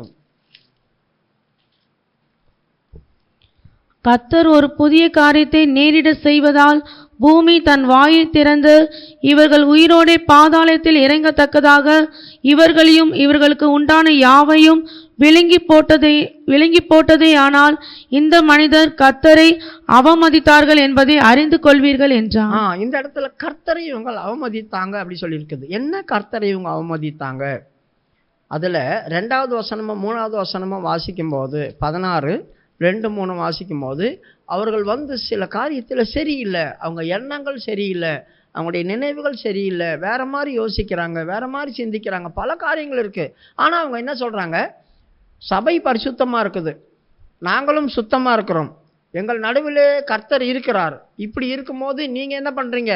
உங்களை நீங்கள் இந்த சபைக்கு மேல உயர்த்துறீங்க அப்படி சொல்லி மோசேக்கும் ஆரோனுக்கும் விரோதமாய் முறுமுறுத்துட்டாங்க. அப்போ இவங்க என்ன நினைக்கிறாங்க அப்படின்னா, மோசே செய்யக்கூடாதான காரியங்களும் ஆரோன் செய்யக்கூடிய காரியங்களும் நாங்களும் செய்ய முடியும், நாங்களும் லேவி தானே, எங்களாலையும் அதை செய்ய முடியும், நீங்கள் மட்டும்தான் அதை செய்யணுமா, நாங்களும் செய்வோம் அப்படின்றது தான். இப்போ ஆண்டவர் ஒரு ஆள் நியமிச்சிருக்கிறார் அப்படி சொன்னால் ஒரு காரியத்தில் ஒரு சின்ன ஊழியமோ பெரிய ஊழியமோ அவங்க செய்கிற ஊழியத்தை நம்ம அவமதிக்கக்கூடாது. நீ சொல்கிறது நான் என்ன கேட்குறது? ஒரு சண்டே கிளாஸ் காரியமாக இருந்தாலும் சரி, ஒரு சின்ன டீச்சராக இருந்தாலும் சரி, ஹெட் மாஸ்டராக இருந்தாலும் சரி, யாராக இருந்தாலும் சரி, எந்த ஊழியமோ கர்த்தர் அவங்கள ஏற்படுத்தி வச்சிருக்கிறார், அவங்கள நம்ம அவமதிச்சிடக்கூடாது. அப்போ என்னாலையும் இதை செய்ய முடியும் அப்படி சொல்லி நம்ம பண்ண முடியாது. இப்போ அந்த மாதிரி பண்ணும்போது இவங்க என்னவா மாறுறாங்க? கர்த்தரை அவமதிக்கிறவங்களா மாறுறாங்க. படிமா அந்த வசனத்தை. கர்த்தர் ஒரு புதிய காரியத்தை இல்ல 1:2 வசனம். இஸ்ரவேல் புத்திரரில் சபைக்கு தலைவர்களும் சங்கத்துக்கு அழைக்கப்பட்டவர்களும் பிரபலமானவர்களும் ஆகிய 250 பேர்களோடும் கூட மோசேக்கு முன்பாக எழும்பி மோசேக்கும் ஆரோனுக்கும் விரோதமாக கூட்டம் கூடி அவர்களை நோக்கி, நீங்கள் மிஞ்சி போகிறீர்கள், சபையார் எல்லாரும் பரிசுத்தமானவர்கள், கர்த்தர் அவர்கள் நடுவில் இருக்கிறாரே, இப்படி இருக்க கர்த்தருடைய சபைக்கு மேலாக உங்களை ஏன் உயர்த்துகிறீர்கள் என்றார்கள். ஏன் இப்படி சொன்னாங்க? நீங்க மிஞ்சி போறீங்க, சபையார் எல்லாம் பரிசுத்தமா தானே இருக்கிறாங்கன்னு ஏன் சொன்னாங்க? நீங்க செய்யற ஊழியத்தை எங்களாலையும் செய்ய முடியும், நாங்களும் பரிசுத்தமா தானே இருக்கிறோம். அப்ப கர்த்தருடைய காரியத்தை செய்யறதுக்கு ஒரு தகுதி வேணும், அவர் என்னை அழைச்சிருக்கணும், அவர் என்னை நியமிச்சிருக்கணும், அவர் இந்த காரியத்தை எனக்கு தந்திருக்கணும், அதுக்கேற்ற அபிஷேகம் வந்திருக்கணும் அப்படி சொல்றாங்க. அப்போ உங்களை மட்டும் இப்படி பெசலா ஆண்டாரோ? சபையாரம் எல்லாம் சுத்தமா தான் இருக்கிறாங்க, சபையாரம் எல்லாம் பரிசுத்தமா தான் இருக்கிறாங்க. கடவுள் அவங்க கூட தானே இருக்கிறாரு, அவங்கள தெரிந்து கொள்ளாமையா அவங்க கூட இருக்கிறாரு, அவங்க எதுவுமே பண்ணாமையா அவங்க கூட இருக்கிறாரு. ஆனா நீங்க என்ன பண்றீங்க? கடவுள் பேரை சொல்லி மிஞ்சி போறீங்க அப்படி சொல்லிவிட்டாங்க. யோசித்து பாருங்க, எவ்வளோ மோசமான வார்த்தை இதெல்லாம். அப்போ இவங்க என்ன பண்ணாங்க? அவங்க காலில் முகங்குப்புற விழுந்தாங்க. யோசித்து பாருங்க, ஒரு ஊழியக்காரங்க அவங்க காலில் முகங்குப்புற விழுந்துட்டாங்க, பயந்துட்டாங்க, என்னடா அப்படி பேசுகிறாங்களே அப்படி சொல்லிட்டு. அதுக்கப்புறம் என்னாச்சு? ஆண்டவர் அவங்களோட பேசினார், மோசையோட பேசினார். இவங்களால பெரிய வாதம்லாம் வந்துச்சு, பயங்கரமான வாதம்லாம் வந்துச்சு. இதுக்கப்புறமா என்ன நடந்தது? அவங்கள கொண்டு போய் நடு ரோட்டில் நிற்க வச்சு பூமி வாயை பொழந்து உள்ளே போயிட்டாங்க, உயிரோடு உள்ளே போயிட்டாங்க. கர்த்தர் ஒருவேளை ஒரு புதிய காரியத்தை செய்ய வரனால பூமி தான் வாயை பொழந்து இவங்களை உள்ளே இழுத்துக்கும், அதே மாதிரி செத்து போயிட்டாங்க. ஏன்னா இவங்க கர்த்தரை அவமதிச்சாங்க, எங்களை அவமதிக்கலை, கர்த்தரை அவமதிச்சாங்க. பிரியமானவர்களே, நாம் எவ்வளோ தான் பரிசுத்தமாக இருந்தாலும், எவ்வளோ தான் தகுதி உள்ள இருந்தாலும், ஒரு சில காரியங்கள் அவங்களுக்கு கொடுக்கப்பட்டது. ஒரு பந்தி போடுறோம், ஒரு ஆளுக்கு சாப்பாடு போடுறோம், பந்தி விசாரணை பண்ணுறோம், அது கூட நியமிக்கப்பட்டதுங்க, தேவனால் நியமிக்கப்பட்டது. எல்லாம் எல்லாரும் பண்ண முடியாது, எல்லாரும் தட்டு தூக்கிட்டு போய் லைனில் நிற்கிறாங்க. அதை பந்தி போடுறவங்க ஒரு சிலர் தானே இருக்கிறாங்க. அது எல்லாரும் செய்கிறாங்களா? அது எல்லாருக்கும் மனசு வருதா? இல்லையே. அதுவும் கடவுளால் நியமிக்கப்பட்டது, அவங்களுக்கு கொடுக்கப்பட்டதான தகுதி, அதனால் அவங்க பண்ணுறாங்க. நீ ஏன் இப்படி பண்ணுற, நீ எனக்கு இப்படி ஊத்துறீ, நீ இப்படி ஊத்துறீ, நீங்களாம் இதுக்கு லாக்கியா, இதெல்லாம் இப்படி பண்ணலாமா அப்படி சொல்லி கேட்கக்கூடாது. ஒரு தட்டு எடுத்துகிட்டு போகிறாங்க, ஒரு டம்ளர் எடுத்துகிட்டு போகிறாங்க, அது கழுவுறாங்க, அது கூட தேவனால் நியமிக்கப்பட்டது தான். அவங்கள கூட நம்ம அவமதிக்கக்கூடாதுங்க, அவங்கள கூட நம்ம அவமதிக்கக்கூடாது. ஒரு காரியத்தை நல்லதுன்னு நம்ம சொல்லி கொடுக்குறாங்க அப்படின்னா அவங்கள அவமதிக்கக்கூடாது. அதெல்லாம் கர்த்தரை அவமதிக்கிறதான காரியம். பவுல் அந்த போகும்போது அவனை அந்த தஸ்தியில் ஆண்டவர் சந்திச்ச காரணம் என்ன? அவனை பார்த்து என்ன கேட்டார்? சவுலே சவுலே, ஏன் என்னை துன்பப்படுத்தின? அவன் என்னைக்கு இயேசுவை துன்பப்படுத்தினா? இயேசு தான் மரித்து உயிரோடு எழும்பி மேலே போயிட்டாரே. சவுலே சவுலே ஏன் என்னை துன்பப்படுத்துகிறாய்? நீர் யார் அப்படி சொல்லி அவன் கேட்டான். நீ துன்பப்படுத்துகிற இயேசு நான் தான், முள்ளில் உதைக்கிறது உனக்கு கடினமாமே அப்படி சொன்னாரே. அப்போ அவன் யாரை துன்பப்படுத்தினான்? சபையாரை தான் துன்பப்படுத்தினான். சபையாரை தான் துன்பப்படுத்தினான். அப்போ இயேசு என்ன சொல்கிறார்? நீ என்ன துன்பப்படுத்தலாம்? இதுதாங்க கர்த்தரை அவமதிக்கிறது. நாம் கர்த்தருடைய காரியங்களை ஏதோ பண்ணுறோம், ஆனால் ஆண்டவர் சொல்கிறார் நீ என்ன அவமதித்த. அப்போ மோசையும் சொல்கிறான், இவர்கள் கர்த்தரை அவமதித்தார்கள், தெரிஞ்சு கொள்ளட்டும், மற்றவங்க தெரிஞ்சு கொள்ளட்டும். அப்போ கர்த்தர் நியமிக்கப்பட்டதான காரியத்தில் நாம் தலைப்போட நினைச்சா கர்த்தரை அவமதிக்கிறோம். நியமிக்கப்பட்டால் எது ஒன்றா செய்யலாம், நியமிக்கப்பட்டால் எது ஒன்றா செய்யலாம். அது நியமிக்கப்பட்டது. அவங்க செய்கிறதான காரியத்தை இன்னொருத்தர் செய்ய முடியுமா? யோசித்து பாருங்கள். ஒருத்தவங்க சமையல் பண்ணுறாங்க, மனப்பூர்வமாக பண்ணுறாங்க, எல்லாரும் வந்து அதில் உட்காரது இல்லையே. எல்லாருக்கும் மனப்பூர்வம் வருதா? வந்து செய்யணும்னு என்ன வருதா? எதனா பண்ணணும்னு என்ன வருதா? இல்லை, எல்லாரும் ஒதுங்கி ஒதுங்கி போகிறாங்களே. இப்போ கர்த்தர் அவங்களை நியமிச்சிருக்கிறார். யாரை அழைத்தாரோ அவர்களை தெரிந்து கொண்டார். யாரை தெரிந்து கொண்டாரோ அவர்களை அழைத்தும் இருக்கிறார், அவங்களுக்கு கிருபையும் தந்திருக்கிறார். அதுதான். அப்படிப்பட்டவங்களால் தான் ஏதாவது ஒரு காரியத்தை வந்து செய்ய முடியும். அவங்களுக்கும் வேலை இருக்க தான் செய்யும், வீட்டில் அவங்களுக்கும் ஏதோ காரியம் இருக்க தான் செய்யும். ஆனால் அவங்க வராங்களே எல்லாத்தையும் விட்டுட்டு, இங்கே வந்து எல்லாம் பண்ணிட்டு போய் மறுபடியும் எல்லாம் முகலாம் கழுவி குளிச்சுட்டு எல்லாரையும் கூப்பிட்டு வராங்களே. அதுதான், நியமிக்கப்பட்டவங்களாக இருந்தால் தான் இது பண்ண முடியும். அப்போ அவங்கள போய் நம்ம எதெல்லாம் ஒரு சின்ன விஷயத்துக்கும் அவமதிச்சோம்னா அது யாரை அவமதிக்கிறோம்? கர்த்தரை அவமதிக்கிறதான இடத்துக்குள்ள நம்ம வந்துடும். தேவனை அவமதிக்கிறோன்னா நாங்கள் எங்கெங்க தேவத்தை அவமதித்தோம்? நான் எப்போ கர்த்தரை அவமதித்தேன் அப்படி சொல்கிறேன் இல்லையா? ஒரு சின்ன ஊழியம் செய்கிறவங்களை அவமதித்தா கூட அது கர்த்தரை அவமதிக்கிறதான காரியம். அப்போ நம்ம எங்கே போகிறோம்? பாதாளத்துக்குள்ளே போகிறோம். அவமதிக்கிற பாவம் பெரிய பாவம். அவமதிக்கிற பாவம் பெரிய பாவம். இப்போ உங்களை நியமித்தா தான் நீங்கள் வந்து வாரம் வாரம் செய்யுங்க, நீங்கள் இதை பண்ணுங்க அதை பண்ணுங்க அப்படி சொன்னதுனால, நியமித்ததுனால கட்டாயத்தில் இல்லை, மனப்பூர்வம் வரணும். எனக்கு ஒரு செய்யணுன்ற மனப்பூர்வம் வந்துச்சுன்னா என்னை கர்த்தர் நியமிச்சிருக்கிறாரு. அதுலேருந்து நான் என்ன காரணத்தை கொண்டு விளங்க மாட்டேன். யார் வந்து செய்கிறாங்களோ செய்ய, எனக்கும் ஒரு பங்கு இருக்குது அதில். நான் அங்கே தான் உட்காந்துட்டு இருப்பேன். வேலை செய்யணும் இல்லையா, அங்கே சும்மாவாது போய் உட்காருவேன், எதையாவது ஒன்று காரியம் பண்ணுவேன். அதுதாங்க தேவன் நியமிக்கப்பட்டதான் நியமனம். இல்லைன்னா ஒரு ஆளை கட்டாயப்படுத்தி கூப்பிடணும், வாங்க வாங்க வாங்க வாங்க அப்படி இருக்கக்கூடாது. ஆகவே கர்த்தர் நம்மளை அந்த இடத்துக்குள்ளே கொண்டு வரக்கூடாது. கர்த்தரை நாம் அவமதிக்கக்கூடாது. அடுத்தது 1 சாமுவேலுடைய புஸ்தகம் 2 சாமுவேலுடைய புஸ்தகம் 1வது அதிகாரம் 21வது வசனம். 2 சாமுவேலுடைய புஸ்தகம் 1வது அதிகாரம் 21வது வசனம். கில்போவா மலைகளே, உங்கள் மேல் பனியும் மழையும் பெய்யாமலும் காணிக்கைக்கு ஏற்ற பலன் தரும் வயல்கள் இராமலும் போவதாக.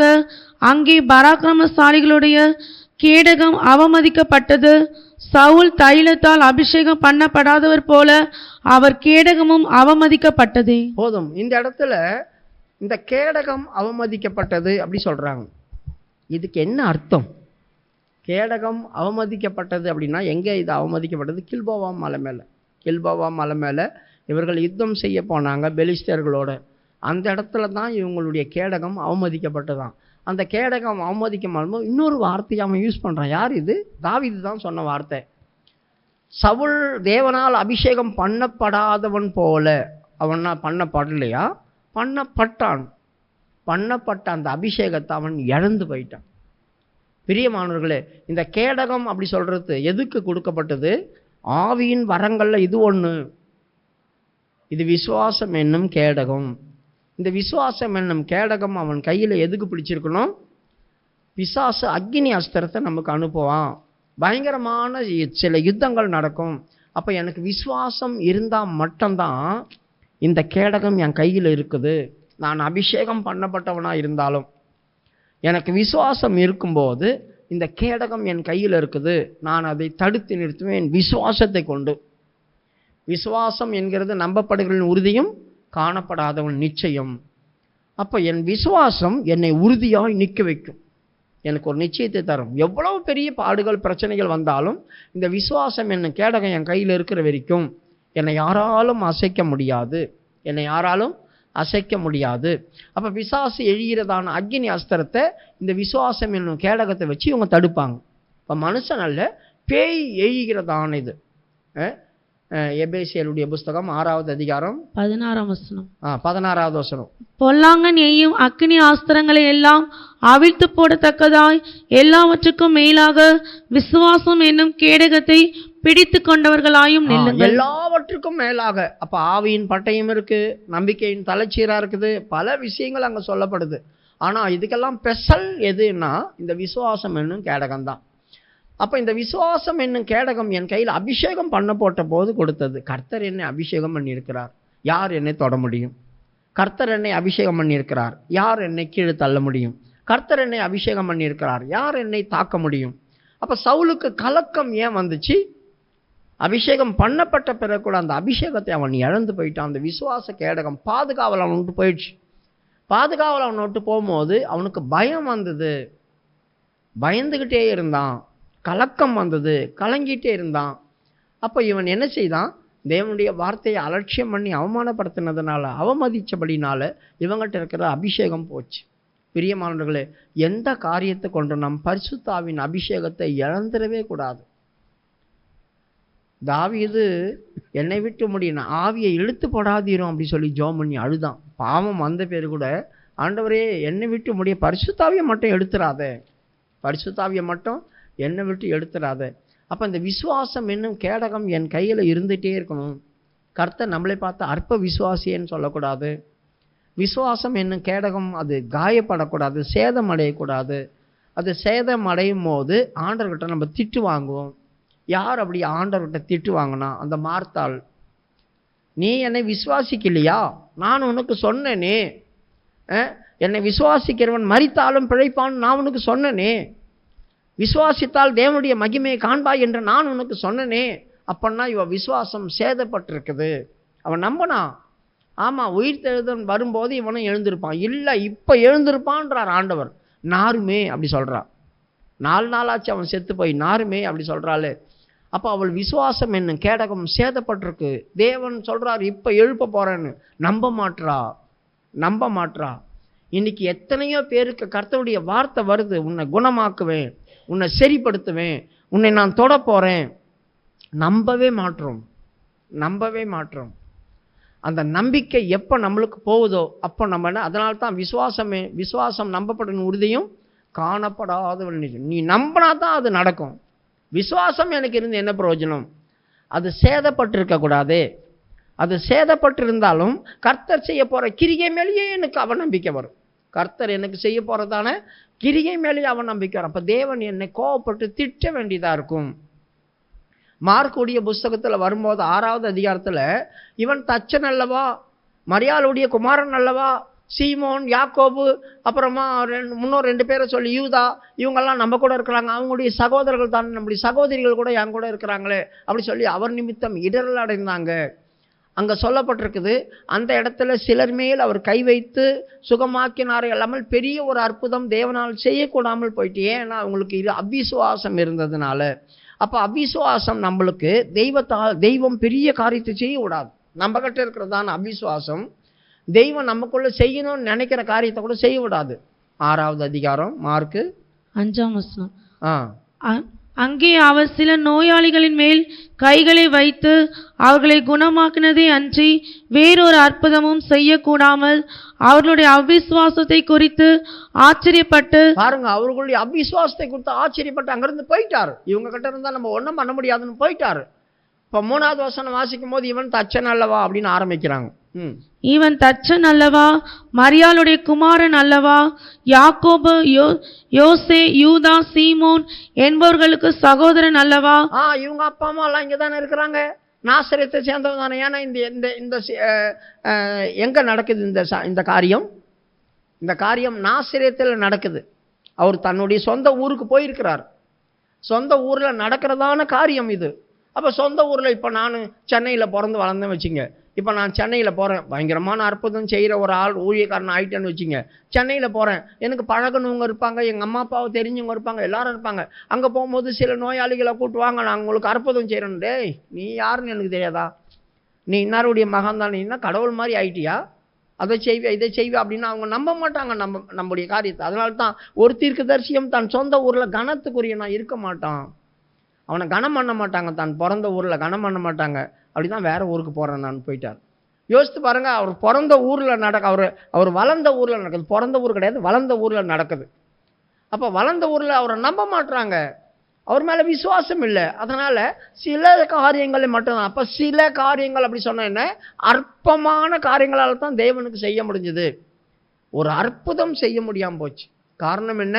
இந்த கேடகம் சேதப்பட்டு போச்சு. இந்த கேடகம் சேதப்பட்டு போச்சு. இப்போ சீசர்களை கூட அற்ப விசுவாசிகளேன்னு கூப்பிட்டார். அந்த பிள்ளையை கொண்டு வந்ததான் அந்த 9வது அதிகாரத்தில் பிள்ளையை கொண்டு வந்த தகப்பனை பார்த்து கேட்குறேன், இதை நான் செய்வேன்னு விசுவாசிக்கிறியா அப்படி கேட்குறாரு. அவன் சொல்கிறான், விசுவாசிக்கிறேன் ஆண்டவரே, ஆனால் எனக்குள்ள இருக்கிற அபிசுவாசம் நீங்கும்படி எனக்கு உதவி செய்யும். அது சேதப்பட்டிருக்கு, அதான் அபிசுவாசம்.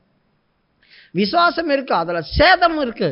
அந்த சேதப்பட்டிருக்கிறதுனால அது வழியாக அம்பு வந்து பாயுது, அது வழியாக அவன் அக்னி அஸ்திரம் எனக்குள்ள வந்து பாயுது, என்னை வேதனைப்படுத்துது, என்னை நிம்மதியாக இருக்க விட மாட்டேங்குது.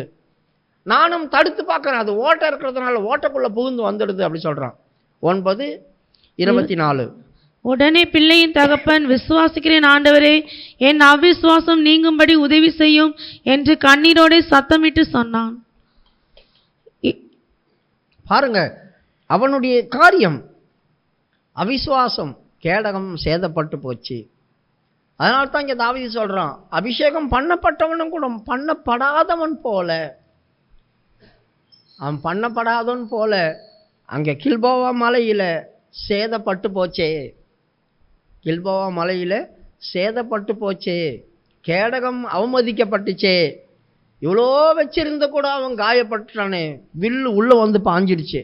வில், ஏன்னா சவுல் சொல்றான், வில் வீரர்கள் என்னை சேதப்படுத்தியிருக்காங்க, அவங்க கையில் நான் செத்துடக்கூடாது அப்படி சொல்லி. இப்போ கேடகம் எதுக்கு வச்சிருக்கிறாங்க? பட்டயம் வந்து மேலே படும்போது தடுக்கிறதுக்கும், வில்லுகள் வரும்போது தடுக்கிறதுக்கும் தான். இந்த கேடகம் இருந்து கூட வில்லு சேதப்படுத்திடுச்சு. அப்போ இந்த கேடகம் அவமதிக்கப்பட்டிருக்குது, இந்த கேடகம் அவமதிக்கப்பட்டிருக்குது. அப்போ நம்ம கேடகத்தை அவமதிக்கக்கூடாது, பரிசுத்த ஆவியை நம்ம அவமதிக்கக்கூடாது. அப்போ எப்போ நம்ம பரிசுத்த ஆவியை அவமதிப்போம்? நாம் ஆவிக்குள்ளே வரோம், நமக்கு காத்திருப்பு நடக்குது. இப்போ இந்த மாதிரி டைம்லலாம் வரும்போதெல்லாம் நம் பரிசுத்த ஆவியை அவமதிக்கிறது எப்போன்னா, அப்படியே இருதயத்தை கடினப்படுத்தி அமைதியாக உட்காந்துக்கிறது தான். அதுதான் மீட்கப்படும் நாளுக்காக முத்திரையாய் கொடுக்கப்பட்ட இந்த பரிசுத்த ஆவியை நான் துக்கப்படுத்திட்டு உட்காந்துக்கிறது தாங்க அவமதிக்கிறது. எபேசியருடைய புஸ்தகம் 4வது அதிகாரம் 30வது வசனம். அன்றியும் நீங்கள் மீட்கப்படும் நாளுக்கென்று முத்திரையாக பெற்ற தேவனுடைய பரிசுத்த ஆவியை துக்கப்படுத்தாதிருங்கள். நான் மீட்கப்படும் நாளுக்காக முத்திரையாய் கொடுக்கப்பட்டது கேடகம், எனக்கு கேடகம் இது. நான் அந்த கேடகத்தை பெற்றும் பெறாதவனை போல இருக்கக்கூடாது. அப்போ நான் அவரை அவமதிக்கிறேன், அப்போ நான் அபிஷேகத்தில் நிறைய மாட்டேன், நான் அமைதியாக உட்காந்து எதையோ யோசித்துட்டு இருக்கிறேன், நான் அதுக்கு முக்கியத்துவம் கொடுக்கல. அப்போ யார் இதுக்கு முக்கியத்துவம் கொடுக்காம இருக்கிறாங்களோ அவங்க தான் பரிசுத்த ஆவியை அவமதிச்சுட்டு இருக்கிறாங்க. இப்படி பரிசுத்த ஆவியை அவமதிக்கும் போது என்ன சம்பவிக்கும்?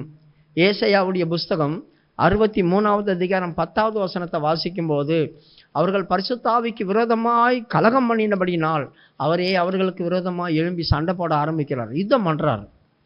அவர்களோ கலகம் பண்ணி அவருடைய பரிசுத்த ஆவியை விசனப்படுத்தினார்கள்.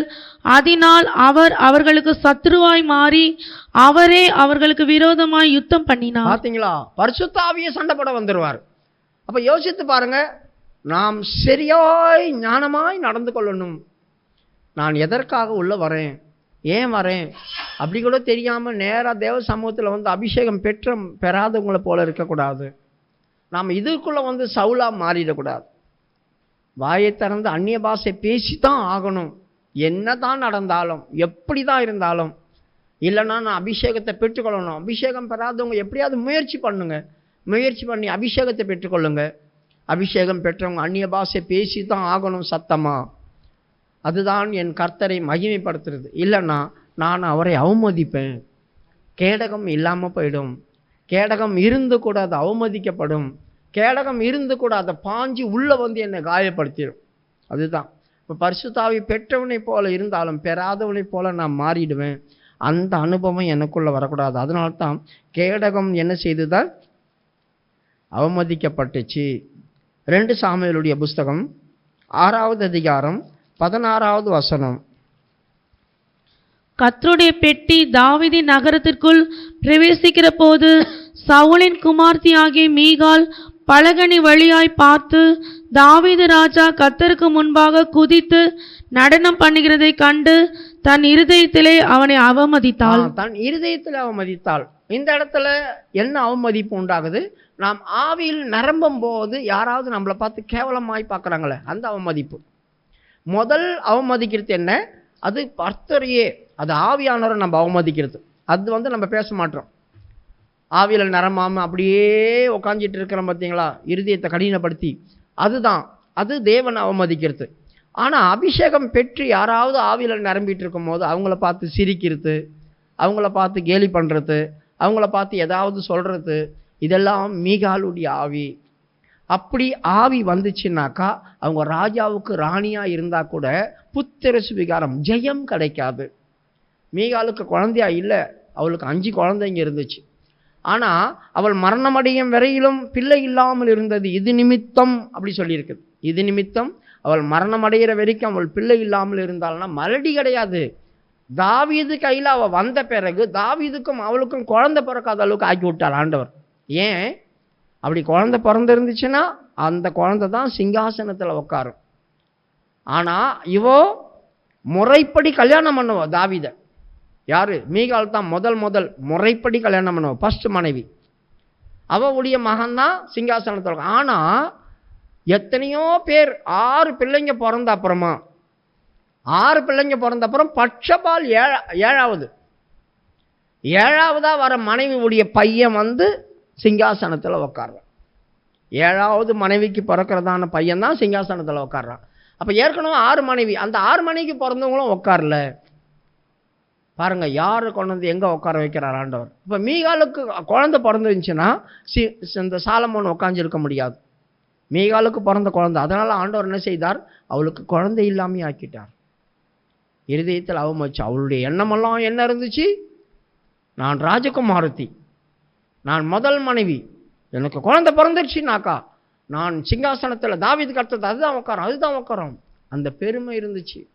ஆனால் சவுல் குடும்பத்தில் இது உள்ள வரக்கூடாதுன்னு ஆண்டவர் முடிவு பண்ணிவிட்டார். அவள் இருதயத்தில் அவமதிச்சு. அதனால தான் பாருங்க, பரிசுத்தாவின் அபிஷேகத்தில் யாருன்னா நிறைஞ்சா கூட நாம் அவங்கள அவமதிச்சிடக்கூடாது. இருதயத்தில் கூட அவமதிச்சு, வெளியே சொல்லலை. ஏன் இவங்க இப்படி குதிக்கணுமா, இவங்க இப்படி கத்தி அந்நிய பாஷை பேசணுமா அப்படி சொல்லிக்கூட அவமதிச்சிடக்கூடாதுங்க. நம்மளை ஆண்டவர் பார்த்துட்டே இருப்பார். அப்போ அவங்க தாவீது உடன்படிக்கை பெட்டிக்கு முன்னால் தான் குதித்து ஆடினான். அவள் பலகனியில் நின்றுக்கிறா, அரண்மனை மேலே பால்கனியில் நிற்கிறா. ஆனால் இருதயத்தில் அவமதிச்சா. இவ்வளோ கேவலப்பட்டு ஆடுறான் பற்றியான் ஒரு ராஜா அப்படி சொல்லிட்டு. வாயில் கூட சொல்லலை. அவன் ஆசீர்வதிக்கும் போது வந்தான், வீட்டுக்குள்ளே ஆசீர்வதிக்க வரான். இப்போ வெளியே எல்லாரையும் ஆசீர்வதிச்சுட்டு வீட்டுக்கு பரிசுத்த ஆவியில் சரியாய் நீங்கள் நிரம்பினீங்கன்னா நீங்கள் உங்கள் வீட்டாரை ஆசீர்வதிக்க முடியும். தெரியுமா? படிமா அதே அதிகாரத்தில் 7வது வசனமா 17வது வசனமா எதனா பாருங்கள். அவன் வீட்டாரை ஆசீர்வதிக்க வரும்போது இவ சொல்கிறா, நீ ஒரு ராஜா, என்ன மகிமைப்பட்ட தெரியுமா? இன்னைக்கு ஒரு வேலைக்காரங்களுக்கு முன்னால் துணியெல்லாம் கைட்டி போட்டு நீ ஆடுற அப்படின்னு சொல்கிறான். அப்போது தாவீது சொல்கிறான், ஆமாம், நான் நீசனாவேன், ஆடுகளுக்கு பின்னாக ஓடி கடந்தேன். நான் எங்கேயோ வனாந்தரத்தில் இருந்தேன், என்னை கொண்டு வந்து இந்த சிங்காசனத்தில் உட்கார வச்சிருக்கார் பாருங்க என் தேவன். அவருக்கு முன்னால் நான் இன்னும் நீசனாவேன். அவன் வீட்டாரை ஆசீர்வதிக்கும்படியா உள்ள வரான். 22வது வசனம். இதை பார்க்கிலும் இல்ல ஆசீர்வதிக்கும்படி 20ஆம் வசனம். தாவீது தன் வீட்டாரை ஆசீர்வதிக்கிறதுக்கு திரும்பும் போது தன் வீட்டாரை ஆசீர்வதிக்கும்படி திரும்பும் போது சரியாய் ஒரு ஆள் சரியான அபிஷேகத்துக்குள்ள வந்தான். அவன் உடன்படிக்கை பெட்டிக்கு முன்னால குதித்து நடனம் ஆடினான் அப்படி சொல்லி இருக்குது. அப்பன்னா அவன் அபிஷேகத்துக்குள்ள வந்துட்டான். சரியான அபிஷேகத்துக்குள்ள வரும்போது மற்ற ஜனங்களையும் ஆசீர்வதித்தான், இஸ்ரவேல் ஜனங்களையும் ஆசீர்வதித்தான், தன் வீட்டாரை ஆசீர்வதிக்கும்படி திரும்புறான். அப்போ வீட்டாரை ஆசீர்வதிக்கும்படி திரும்பும் போது என்ன சம்பவிக்குது? சவுலின் குமார்த்தியாகிய மீகாள் தாவீதுக்கு எதிர்கொண்டு வந்து, அற்ப மனுஷரில் ஒருவன் தன் வஸ்திரங்களை கழற்றி போட்டுகிறது போல இன்று தம்முடைய ஊழியக்காரருடைய பெண்களின் கண்களுக்கு முன்பாக தம்முடைய வஸ்திரங்களை உரிந்து போட்டிருந்த. பாருங்க எவ்வளவு கேவலமா நினைக்கிறா. எல்லாரும் முன்னாலும் இப்படி ஒரு ராஜா இப்படி நடக்கணும், நம்ம எப்படி கெத்தா நடக்கணும், நீ ராஜன், நான் ஒரு ராஜ குடும்பத்துல வந்தவன், எல்லாரும் என்ன நினைப்பாங்க, நீ இப்படின்னா உன் புருஷன் பாருங்க எப்படி ஆடிட்டு கிடக்கிறான்னு சொல்ல மாட்டாங்களா? இவ்வளோ கேவலமாவா பண்ணுவே? என்ன அவமானமாக இருக்கு நீ பண்ணுறத. ஒரு நீசன்னு போல ஆன நீ. தெருவில் போகிற ஒரு பொறுக்கி மாதிரி நீ பண்ணுற, அதான் நீசன். தெருவில் போகிற பொறுக்கி மாதிரி நீ இப்படி குதிக்கலாமா, அப்படி ஆடலாமா, இவ்வளோ சத்தம் பண்ணலாமா, கேவலமாக இருக்கல, எல்லாரும் என்னை பார்க்குறாங்க திரும்பி. அப்படி தானே இன்றைக்கி நிறைய பேர் சொல்கிறாங்க சபையில். யாராவது மனைவி ஆவியில் நிரம்பலாம், சரி புருஷன் ஆவியில் நிரம்பலாம், சத்தமா எனக்கு ஒரு மாதிரி இருக்குது, நீங்கள் ஏன் இப்படி பண்ணுறீங்க, நீ ஏன்டி இப்படி பண்ணுற, அப்படி கேட்குற மாதிரி வந்துடுத்து பார்த்தீங்களா? இதெல்லாம் தாங்க மீகாலுடைய ஆவி. நம்ம அப்படி இருக்கக்கூடாது. அவன் சொல்கிறான், என்னை இந்த நிலவரத்தில் கர்த்தர் கொண்டு வந்திருக்கிறாரு, நான் நீசனாவின். கீழே படிங்க. அதற்கு தாவீது மீகாலை பார்த்து, உன் தகப்பனை பார்க்கிலும் அவருடைய எல்லா வீட்டாரை பார்க்கிலும் என்னை இஸ்ரவேலாகிய கர்த்தருடைய ஜனத்தின் மேல் தலைவனாக கட்டளையிடும்படிக்கு. பார்த்தீங்களா அவன் என்ன சொல்கிறான்? உங்கள் அப்பா, அவனுக்கு பிள்ளைங்கள்லாம் இருக்கிறாங்க, உங்கள் அப்பா தான் தப்பு செய்தான், அவங்க பிள்ளைங்கள்லாம் தப்பு செய்தாங்களா? யோனாத்தான் தப்பு செய்யலையே. யோனாத்தான் நல்லவனாச்சே, தாவீதை ரொம்ப சிநேகித்தானே, அவன் எந்த தப்பும் இல்லையா. தாவீதை தப்பு வச்சான். அவங்க அப்பா கொலை பண்ணும்போது தாவீதை தப்பு வச்சான். அவன் தாவீதை காப்பாற்றினான்னு சொல்லி அவன் சவுல் திட்டுறான், ரெண்டகம் பெத்தவனே, உன் தாயை போலயே இருக்கிறியாடா நீ, அப்படி சொல்லி அவனை திட்டுறான், பயங்கரமாக பேசுகிறான். அந்த மாதிரியெல்லாம் நல்லவன் இருக்கிறான். அவனை கொண்டு வந்து சிங்காசனத்தில் உட்கார வைக்கல. உங்களோட அப்பாவையும் உங்கள் அப்பா வீட்டாரையும் சிங்காசனத்தில் உட்கார வைக்காம என்னை கொண்டு வந்து இங்கே உட்கார வச்சார் பாரு என் ஆண்டவர், அவருக்கு முன்பாக நான் நீசன் ஆவேன். கர்த்தருடைய சமூகத்தின் முன்பாக ஆடி பாடினேன், இதை பார்க்கிலும் இன்னும் நான் நீசனும் என் பார்வைக்கு அர்ப்பணம் ஆவேன், அப்படியே நீ சொன்ன பெண்களுக்கும் கூட மகிமையாய் விளங்குவேன் என்றான். பார்த்தீங்களா, நீ தான் கேவலமா அவங்க பார்ப்பாங்கன்னு நினைக்கிற, நான் மகிமைப்படுவேன், நான் இன்னும் நீசனாவேன், என்னை கர்த்தர் எங்கே கொண்டு வந்து உட்கார வச்சிருக்கார் பாரு அப்படி சொல்லிட்டு. பிரியமானவர்களே, அபிஷேகம் நிறையப்படும் போது யாராவது நிறைங்கினாங்கன்னா அவங்கள நம்ம இருதயத்தில் கூட நிந்திச்சிடக்கூடாது. ஆண்டவரே எனக்கு இந்த மாதிரி ஒரு அபிஷேகம் கிடைக்கலையே அப்படி சொல்லி நம்ம நொந்து கொள்ளணும். நானும் இப்படி சந்தோஷமாய் வாயை விட்டு சுயாதீனமாய் அந்நிய பாஷை பேசின ஆண்டவரே, அது எனக்கு எப்போ கிடைக்கும் அந்த பாக்கியம், அப்படிதான் நம்ம நினைக்கணும். எனக்கு ஆவியில் நிரம்ப வெக்கமாக இருக்குதே, சத்தமாக ஆவியில் நிரம்புறதுக்கு எனக்கு எப்போ கிருபை தருவ அப்படி சொல்லி தான் கேட்கணும். நம்ம யாராவது ஆவியில் நிரம்புறத பார்த்து எதனா பண்ணோம்னா, தேவன் எனக்கு செய்யத்தக்கதான காரியத்தை மனதில் நினச்சிருந்தா கூட அதை அப்படியே டிலைட் பண்ணி விட்டுருவாராங்க, ஒன்றுமே இல்லாத போயிடும். அவள் மரண பரியந்தம் அவள் எதிர்பார்த்த காரியம், அவளுடைய இருதயத்தில் எதிர்பார்த்த காரியம் நடக்காமையே போயிடுச்சு. யோசித்து பாருங்க. அதனால தான் வாயை திறந்து அந்நிய பாஷை பேசுங்க, அந்நிய பாஷை பேசுங்க, சத்தமாக பேசுங்க. அப்படி எதுக்காக நான் சொல்கிறேன்? அது நமக்கு கிடைச்ச ஒரு பெரிய பாக்கியம், அது நமக்கு கிடைச்ச ஒரு பெரிய பாக்கியம். அதை நம்ம இழந்துடவே கூடாது. எந்த காரணத்தை கொண்டாலும் நம்ம இழந்துடக்கூடாது. எனக்கு கேடகமும் இருக்கணும், அபிஷேகமும் இருக்கும். இந்த ரெண்டும் என் ஜீவியத்தில் இருக்கும்போது என்னை யாரும் அசைக்க முடியாது. நான் இருக்க வேண்டிய இடத்துல நிச்சயமாக இருப்பேன். ரெண்டாவது, நெகமியாவுடைய புஸ்தகம் 4வது அதிகாரம் 4வது வசனத்தை வாசிங்க.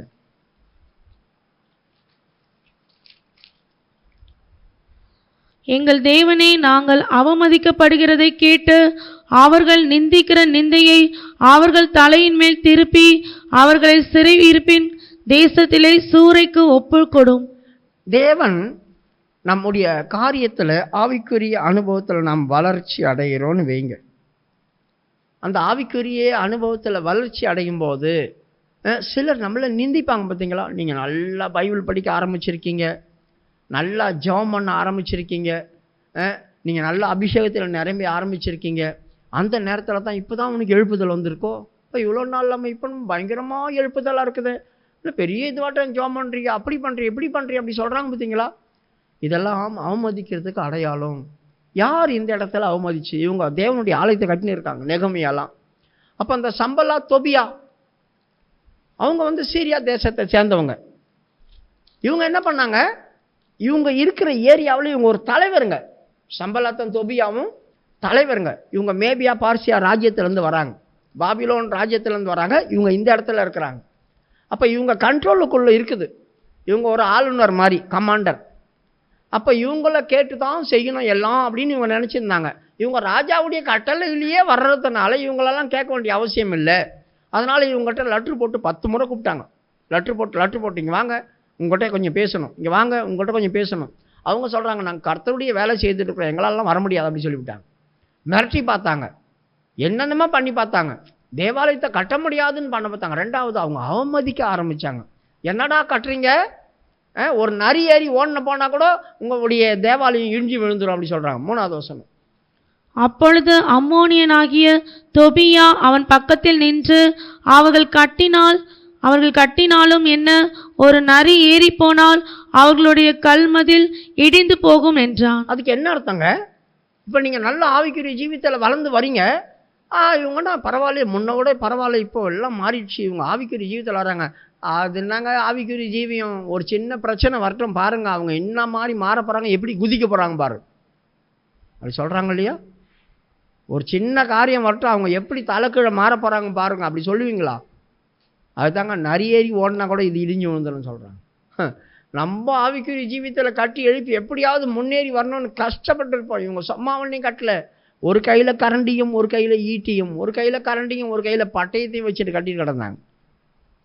என்ன வந்தாலும் எதிர்ப்பு வந்தாலும் நாங்கள் அதையும் பார்த்துக்குவோம், இதையும் கட்டி எழுப்புவோம் அப்படி சொல்லி உபத்திரவத்தின் மத்தியில் இவங்க தேவாலயத்தை கட்டி எழுப்பிட்டு இருந்தாங்க.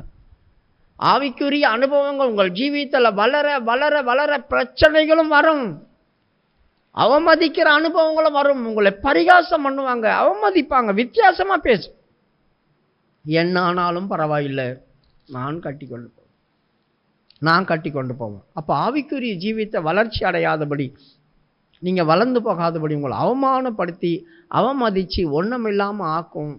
அந்த அவமதிப்படக்கூடாது. பாருங்கள், பிரமாணம் போகுது, கர்த்தருடைய அபிஷேகம் போகுது, ஆவியில் நரம்போது நம்மளை அவமதிக்கிறாங்க, கர்த்தருடைய ஆலயத்தை ஆவிக்குரிய ஜீவியத்தை கட்டி எழுப்பும் போதும் நம்மளை அவமதிக்கிறாங்க. அவமதிக்கிறதான அந்த பாவம் மகா பயங்கரமானது.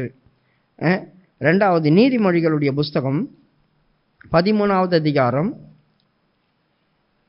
13வது வசனம் வாசிங்க. நீதிமொழிகளுடைய புஸ்தகம் 13வது அதிகாரம் 13வது வசனம். திருவசனத்தை அவமதிக்கிறவன் நாசம் அடைவான், கற்பனைக்கு பயப்படுகிறவனோ பலம் அடைவான். திருவசனத்தை அவமதிக்கிறவன் அப்படி சொல்றாங்க. திருவசனத்தை எப்படி அவமதிப்போம்? ஏதாகிலும் ஒரு வசனங்களை சொல்லும்போது இந்த வசனம் இப்படி இருக்குது, அப்படி இருக்குது, இது எப்படின்னா அதை மாற்றி பேசக்கூடாது. அப்படியெல்லாம் ஒன்றும் கிடையாது அப்படின்னு சொல்லும்போது அந்த வசனத்தை அவமதிக்கிறோம். இதுதான் கர்த்தருடைய வார்த்தை, இப்படி தான் நம்ம ஜீவிக்கணும்னா அப்படியெல்லாம் ஒன்றும் ஜீவிக்கணும்னு அவசியம் கிடையாது. எப்படியும் ஜீவிச்சுக்கலாம். ஆண்டவர் அப்படியோனே நம்மளை தண்டிச்சிட மாட்டார். இப்படி தான் இருக்கணுமா, அப்படி தான் இருக்கணுமா, பிரமாணம், இது என்ன பிரமாணம், அப்படியெல்லாம் பிரமாணம்லாம் ஒன்றும் கிடையாது அப்படின்னு சொல்கிறோமே, அது தாங்க அவமதிக்கிறது. மறுபடியும் படிமா அந்த வசனத்தை. திருவசனத்தை அவமதிக்கிறவன் நாசம் அடைவான். திருவசனத்தை அவமதிக்கிறவன் நாசமா போயிடுவான். நாம் கர்த்தருடைய வசனத்தை மட்டும் அவமதிச்சிடக்கூடாது. ஏன்னா ஆண்டவர் சொல்றார், வானமும் பூமியும் ஒழிந்து போகும், என் வார்த்தையின் உறுப்பு, அந்த உறுப்பு கூட ஒழிந்து போகாது அப்படி சொல்றார். அப்போ அந்த உறுப்பு அப்படி சொன்னால் என்ன அர்த்தம்? அதுக்கு கீழே ஒரு சின்ன கமாக்கூரி மாதிரி போட்டு வச்சிருப்பாங்க, அதுதான் அந்த உறுப்பு. நம்மளுக்கு தாங்க அது உறுப்பு. எபிரேய ஆட்களுக்கு அது யாடு. யாடு அப்படி சொன்னாக்கா கையின்னு அர்த்தம். அப்போ அந்த கைக்கு 2 எழுத்து வரும். ஒன்று யார்டு வரும், இன்னொன்று டாலைத்து வரும். இது 2ம் சேர்ந்து தான் யார்டு. அந்த யார்டுக்கு ஒன்று 10, இன்னொன்றுக்கு 4. இந்த 10ம் 4ம் 14. இந்த 14 சேர்ந்தா தான் கை அப்படி சொல்லி வரும். எபிரேய எழுத்தில் ஒவ்வொரு எழுத்துக்கும் அர்த்தம் உண்டு, ஒவ்வொரு எழுத்துக்கும் அர்த்தம் உண்டு, நம்பரும் இருக்குது, அதுக்கு விலை மதிப்பு இருக்குது. இந்த 2ம் 14. 14ன்னா தான் கை, யார்டு அப்படி சொல்லுவாங்க. இந்த கையில் இந்த விரலெல்லாம் இருக்குது பாருங்க, இந்த விரலில் ஒரு இருக்கு பாருங்க, இந்த கோடு கோடாக போட்டிருக்குது, அதை எண்ணுங்க பார்க்கலாம். 1 2 3 4 5 6 7 8 9 10 11 12 13 14. இந்த கையில் இருக்கிறதான அந்த இந்த இந்த கோடுக்கு மேலே இருக்கிறதா, கோடு கீழே இருக்கிற அந்த இதையும் என்ன ஆரம்பிச்சுன்னா கட்டை விரலில் 2 இருக்குது. இதில் 3, இதில் 3, இதில் 3, இதில் 3 இருக்குது. மொத்தம் எத்தனை வருது? 14. பாருங்க, அந்த கைன்றதால அவங்க எழுத்து எதுக்கு வச்சுருக்காங்க அப்படி சொன்னாக்கா 14 நம்பர் போட்டு வச்சுருக்காங்க அப்படி சொன்னால், அவங்க 14 அப்படி சொன்னால் கை தான் சொல்லுவாங்க. யாருன்னா 14 போட்டு காட்டுவாங்க. இந்த கையில் இது இருக்குது, இந்த 14 இல்லைன்னா கையை மடக்க முடியாது. இந்த மடக்கிறதுக்கு தான் இதெல்லாம் வச்சுருக்கார் ஆண்டவர். நம்ம கை மடக்கிறதுக்கு தான் கோடெல்லாம் வருது. அப்போது தேவன் நமக்கு தந்திருக்கிறதான தேவனுடைய வார்த்தை அதை அவமதிக்கக்கூடாது.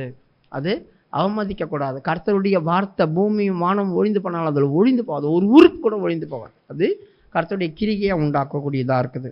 இப்போ திருவசனத்தை அது பாருங்கள் எப்படி சொல்லியிருக்க, திருவசனத்தை கர்த்தருடைய வார்த்தை மதிக்கத்தக்கதான வார்த்தை. அந்த வார்த்தைகளை நம்ம என்ன செய்யக்கூடாது, அவமதிச்சிடக்கூடாது. அடுத்தது நீதிமொழிகளுடைய புஸ்தகம் 19வது அதிகாரம் 16வது வசனம். கட்டளைகளை காத்து கொள்கிறவன் தன் ஆத்துமாவை காக்கிறான், தன் வழிகளை அவமதிக்கிறவன் சாவான். மறுபடியும் கட்டளையை காத்து கொள்கிறவன் தன் ஆத்துமாவை காக்கிறான். கட்டளைகளை காக்கிறவன் தன் ஆத்துமாவை காக்கிறான், தன் வழிகளை அவமதிக்கிறவன் சாவான். சாவான், ஜீவன் இல்லாமல் போயிடும். எந்த வழியை அவமதிக்கிறவன், இந்த வழி எதை கொண்டு வந்து சேர்க்கலாம்? பிரியமானவர்களே, ஏசாமி மட்டும்தான் சொன்னார், நானே வழி, நானே சத்தியம், நானே ஜீவன். இந்த வழியில் ஒரு ஆள் நடந்தா அவன் சத்தியத்தை கற்றுக்கொள்ளுவான். சத்தியத்தை அறிவீர்கள், சத்தியம் உங்களை விடுதலையாக்கும், எல்லா பாவத்திலிருந்து விடுதலையாக்கும், எல்லா அக்கிரமத்திலிருந்து விடுதலையாக்கும். இப்படி விடுதலை ஆகிற ஒரு மனுஷனுக்கு கிறிஸ்து ஜீவனாயிருப்பார். கிறிஸ்து ஜீவனாயிருப்பார். அப்போ இந்த சத்தியம் அவனுக்கு ஜீவனை வாங்கி தரும். அப்போ அந்த ஜீவனை வாங்கி தரத்துக்கு இந்த சத்தியத்தில் அவன் நிற்கணும்னா முதலாவது வழியில் வந்து நிற்கணும். இயேசுவை தெரிஞ்சுக்கணும். இயேசுவை தெரிஞ்சிக்கும் போது அவர் சொன்ன சத்தியத்தை தெரிஞ்சுக்குவான். சத்தியத்தை தெரியும் போது அவர் தான் எனக்கு ஜீவன் என்று அறிந்து கொள்வான். பாருங்க, என் வழியை மறக்கிறவன், அவமதிக்கிறவன், இயேசுவை அவமதிக்கிறவன் செத்து போயிடுவான், பாவத்தில் செத்து போயிடுவான். நீங்கள் என்னை தேடுவீர்கள், ஆனால் நீங்கள் பார்க்க முடியாது, நீங்கள் உங்கள் பாவத்தில் சாவீர்கள் சொல்லிட்டார் ஆண்டவர். நீங்கள் என்னை தேடுவீங்க, ஒரு நாளைக்கு தேடுவீங்க, ஆனால் நீங்கள் காண முடியாது, உங்கள் பாவத்தில் நீங்கள் செத்து போவீங்க அப்படி சொல்லி. இயேசுடைய வழியில் நிற்கல அப்படின்னா அவங்க பாவத்தில் செத்துருவாங்க, சத்தியத்தில் நிலைச்சி நிற்க முடியாது. அப்போ இவங்க என்ன செய்தாங்க, இயேசுவை யூதர்கள் எல்லாமே அவமதிச்சாங்க, இயேசுவை பயங்கரமாக அவமதிச்சாங்க. அப்போ அவமதிச்சதுனால அவங்க அத்தனை பேருமே செத்தாங்க. வழி கிடைக்கல, சத்தியமும் கிடைக்கல, ஜீவனும் கிடைக்கல. இந்த வழியை அவமதித்து அவங்க செத்து போனாங்க. அப்போ நம்ம வழியை அவமதிக்கக்கூடாது, வழி என்ன செய்யக்கூடாது, அவமதிக்கக்கூடாது. மார்க்குடைய புஸ்தகம் 9-12 படிங்க. மனைவியையும் மார்க்கு 9:12. அவர் பிரதியுத்தரமாக, எலியா முந்தி வந்து எல்லாவற்றையும் சீர்படுத்துவது மெய்தான், அல்லாமலும் மனுஷகுமாரன் பல பாடுகள் பட்டு அவமதிக்கப்படுவார் என்று அவரை குறித்து எழுதியிருக்கிறதே, அது எப்படி என்றார். இப்போ எலியா முன்ன வருவாங்க, அதுக்கப்புறம் தான் மேசியா வருவார், எலியாவே வரலையே அப்படி சொல்லும் போது அப்படி யோவான் சானவன் அவர் சொல்றார், எலியா முந்தி வருவது உண்மைதான், ஆனால் அவன் வந்தாயிற்று, ஆனாலும் மனுஷகுமாரன் பல பாடுகளை பட்டு அவர் அவமதிக்கப்படுவார் எல்லாரும் முன்னாலேன்னு எழுதியிருக்குதே, இப்போ நீங்கள் அதை தான் பண்ணிட்டு இருக்கிறீங்கன்னு அவங்ககிட்டயும் சொல்கிறார். இப்போ நீங்கள் அதை தான் பண்ணிட்டு இருக்கிறீங்க, என்னை அவமதிக்கிறீங்க, என்னை ஏற்றுக்கொள்ளலை, நான் மேசியாவாக வந்திருக்கிறேன், நீங்கள் என்னை ஏற்றுக்கொள்ளலை. இயேசுவை அவமதித்தார், அவர் அந்த அவமதித்தை ஏற்றுக்கொண்டு தாங்க சிலுவையில் பாடுபட்டார். நாம் சில நேரங்களில் எவ்வளோ பேர் இயேசு அவமதிக்கிறாங்க. அவர் வெளிநாட்டு கடவுள், அந்த கடவுள், இந்த கடவுள் அப்படி சொல்கிறாங்களே. இயேசு நான் வெளிநாட்டு கடவுளா? இந்தியா எதுங்க? இந்தியா எது? ஆசியா கண்டம். இந்தியா எது? ஆசியா கண்டம். ஆசியா துணை கண்டம் எது? ஆசியா கண்டத்துக்கு துணை கண்டம் தாங்க இந்தியா. ஆசியா கண்டம் அந்த பக்கம் இருக்குது. இயேசு எங்கே பிறந்தார்? ஆசியா கண்டத்தில் பிறந்தார். ஆசியா கண்டத்துக்கு துணை கண்டம் எது? அதுதான் இந்தியா. அப்போ ஆசியாவுக்கு துணை கண்டம் இந்தியானா இதுவும் ஆசியா கண்டம் தான். அப்போ இயேசு எங்கே பிறந்தாருங்க? ஆசியா கண்டத்தில் பிறந்தார். அப்போ இந்தியாவுக்கு சொந்தம் இல்லையா? அவர் எந்த வெளிநாட்டில் இருந்தார்? இயேசு நான் கோட்டு சூட்டாக போட்டு இங்கிலீஷில் பேசினார் அமெரிக்கா கடவுள்னு சொல்கிறதுக்கு. அவர் கோட்டு சூட்டெலாம் போடல. அந்த இஸ்ரேலில் இருக்கிறவங்களாம் நம்மளை மாதிரி தான் இருந்தாங்க. அவங்க நான் வேறு மாதிரி இருக்கிறாங்களா? கலாச்சாரமெல்லாம் அவங்களுக்கு ஒன்று போல் இருக்கும். கலாச்சாரமெல்லாம் அவங்களுக்கு ஒன்று போலவே இருக்கும். நம்மளை மாதிரியே பணியாரம் சுட்டு சாப்பிட்றாங்க. பணியாரம்னு வேதத்தில் இருக்குல்ல, பணியாரம் சுட்டு சாப்பிட்டாங்க, கேக்கு சுட்டு சாப்பிட்டாங்க, அதை சாப்பிட்டாங்க, இதை சுட்டாங்கப்பா, நம்மளும் பணியாரத்தை சாப்பிட்றோம்ல. அவங்க கலாச்சாரமும் நம்ம கலாச்சாரமும் ஒன்றா தான் இருக்குது. அவர் எப்படிங்க வெளிநாட்டு கடவுளாக மாறுவார்? அவர் இந்தியாவுக்கு சொந்தம். இந்தியாவுக்கு சொந்தமாக இருக்கிறதால தான் அவரை நம்ம ஏற்றுக்கிட்டோம். அவரை நம்ம அவமதிக்கக்கூடாது. அப்படி அவமதிக்கிறவங்க நாசம் அடைவாங்க, அவ்வளோதான், சாவுவாங்க. நம்மளுக்கு அந்த சூழ்நிலை வரக்கூடாது. நம்முடைய சகல அவமதிப்பையும் அவர் ஏற்றுக்கொண்டார். அவர் பாடுபட்டார், நிந்தையும் அவமானத்தையும் சகித்தார், சிலுவையில் மரித்தார் நம்மளே பாதுகாக்கிறதுக்காக. இன்றைக்கி எவ்வளோ பேர் கேட்குறாங்க, வெளிநாட்டு கடவுள் வெளிநாட்டு கடவுள். சொல்லுங்கள் போயிட்டு, அவர் எந்த வெளிநாட்டில் பிறந்தார்னு சொல்லு. அவர் பிறந்தது நம்ம கண்டத்திலையா அப்படி சொல்லி தைரியமாக சொல்லுங்கள். இங்கே இந்தியாவுக்கும் சொந்தம்தான் அவர். அதனால் அவர் வெளிநாட்டு கடவுளை ஆக முடியாது. அவர் எனக்கு சொந்தம். அவர் எனக்கு சொந்தம் மாதிரியே உனக்கு தான் என் சொந்தம். அப்படி இருந்ததால் தான் இந்த நாள் வரைக்கும் இந்தியாவில் இவ்வளோ கிறிஸ்தவங்க இருக்காங்க. வேறு எங்கேயுமே கிடையாது. வேறு அந்த அளவுக்கு வேறு எங்கன்னா இருக்கிறாங்களா? கர்த்தர் நம்மளை ஆசீர்வதிக்கிறார், நம்மளை பாதுகாக்கிறார். இந்த எகிப்தின் பாவம் நமக்குள்ளே வரக்கூடாது. நம் பிரமாணத்தை அவமதிக்கக்கூடாது, கட்டளைகளை அவமதிக்கக்கூடாது, தேவனுடைய பரிசுத்த ஆவியை அவமதிக்கக்கூடாது, அபிஷேகத்தில் நிறைவேறங்களை அவமதிக்கக்கூடாது, திருவசனத்தை அவமதிக்கக்கூடாது, இயேசு கிறிஸ்து அவமதிக்கக்கூடாது, அவருடைய வழியையும் அவமதிக்கக்கூடாது. நாம் சரியாய் நின்றோம்னால் நாம் போய் சேர வேண்டிய இடத்துல கானானுக்குள்ளே போய் சேருவோம். இந்த கானானுக்குள்ளே சேரும்படியா இப்படிப்பட்ட பாவத்திலிருந்தெல்லாம் நாம் வெளியே வந்தோம்னா எகிப்தை விட்டு வெளியே வந்துடுவோம். சோத்திரம் சோத்திரம் சோத்திரம் சோத்திரம் சோத்திரம் சோத்திரம் சோத்திரம். தம்மை பலியாய் சிலுவையிலே தந்தையும் அன்பினையே, தம்மை பலியாய் சிலுவையிலே தந்தையும் அன்பினையே, நினைக்கையிலே அகந்தனிலே எனக்கோர் மேன்மை வேறில்லையே, நினைக்கையிலே அகந்தனிலே எனக்கோர் மேன்மை வேறில்லையே, தம்மை பலியாய் சிலுவையிலே தந்தை அன்பினையே, தம்மை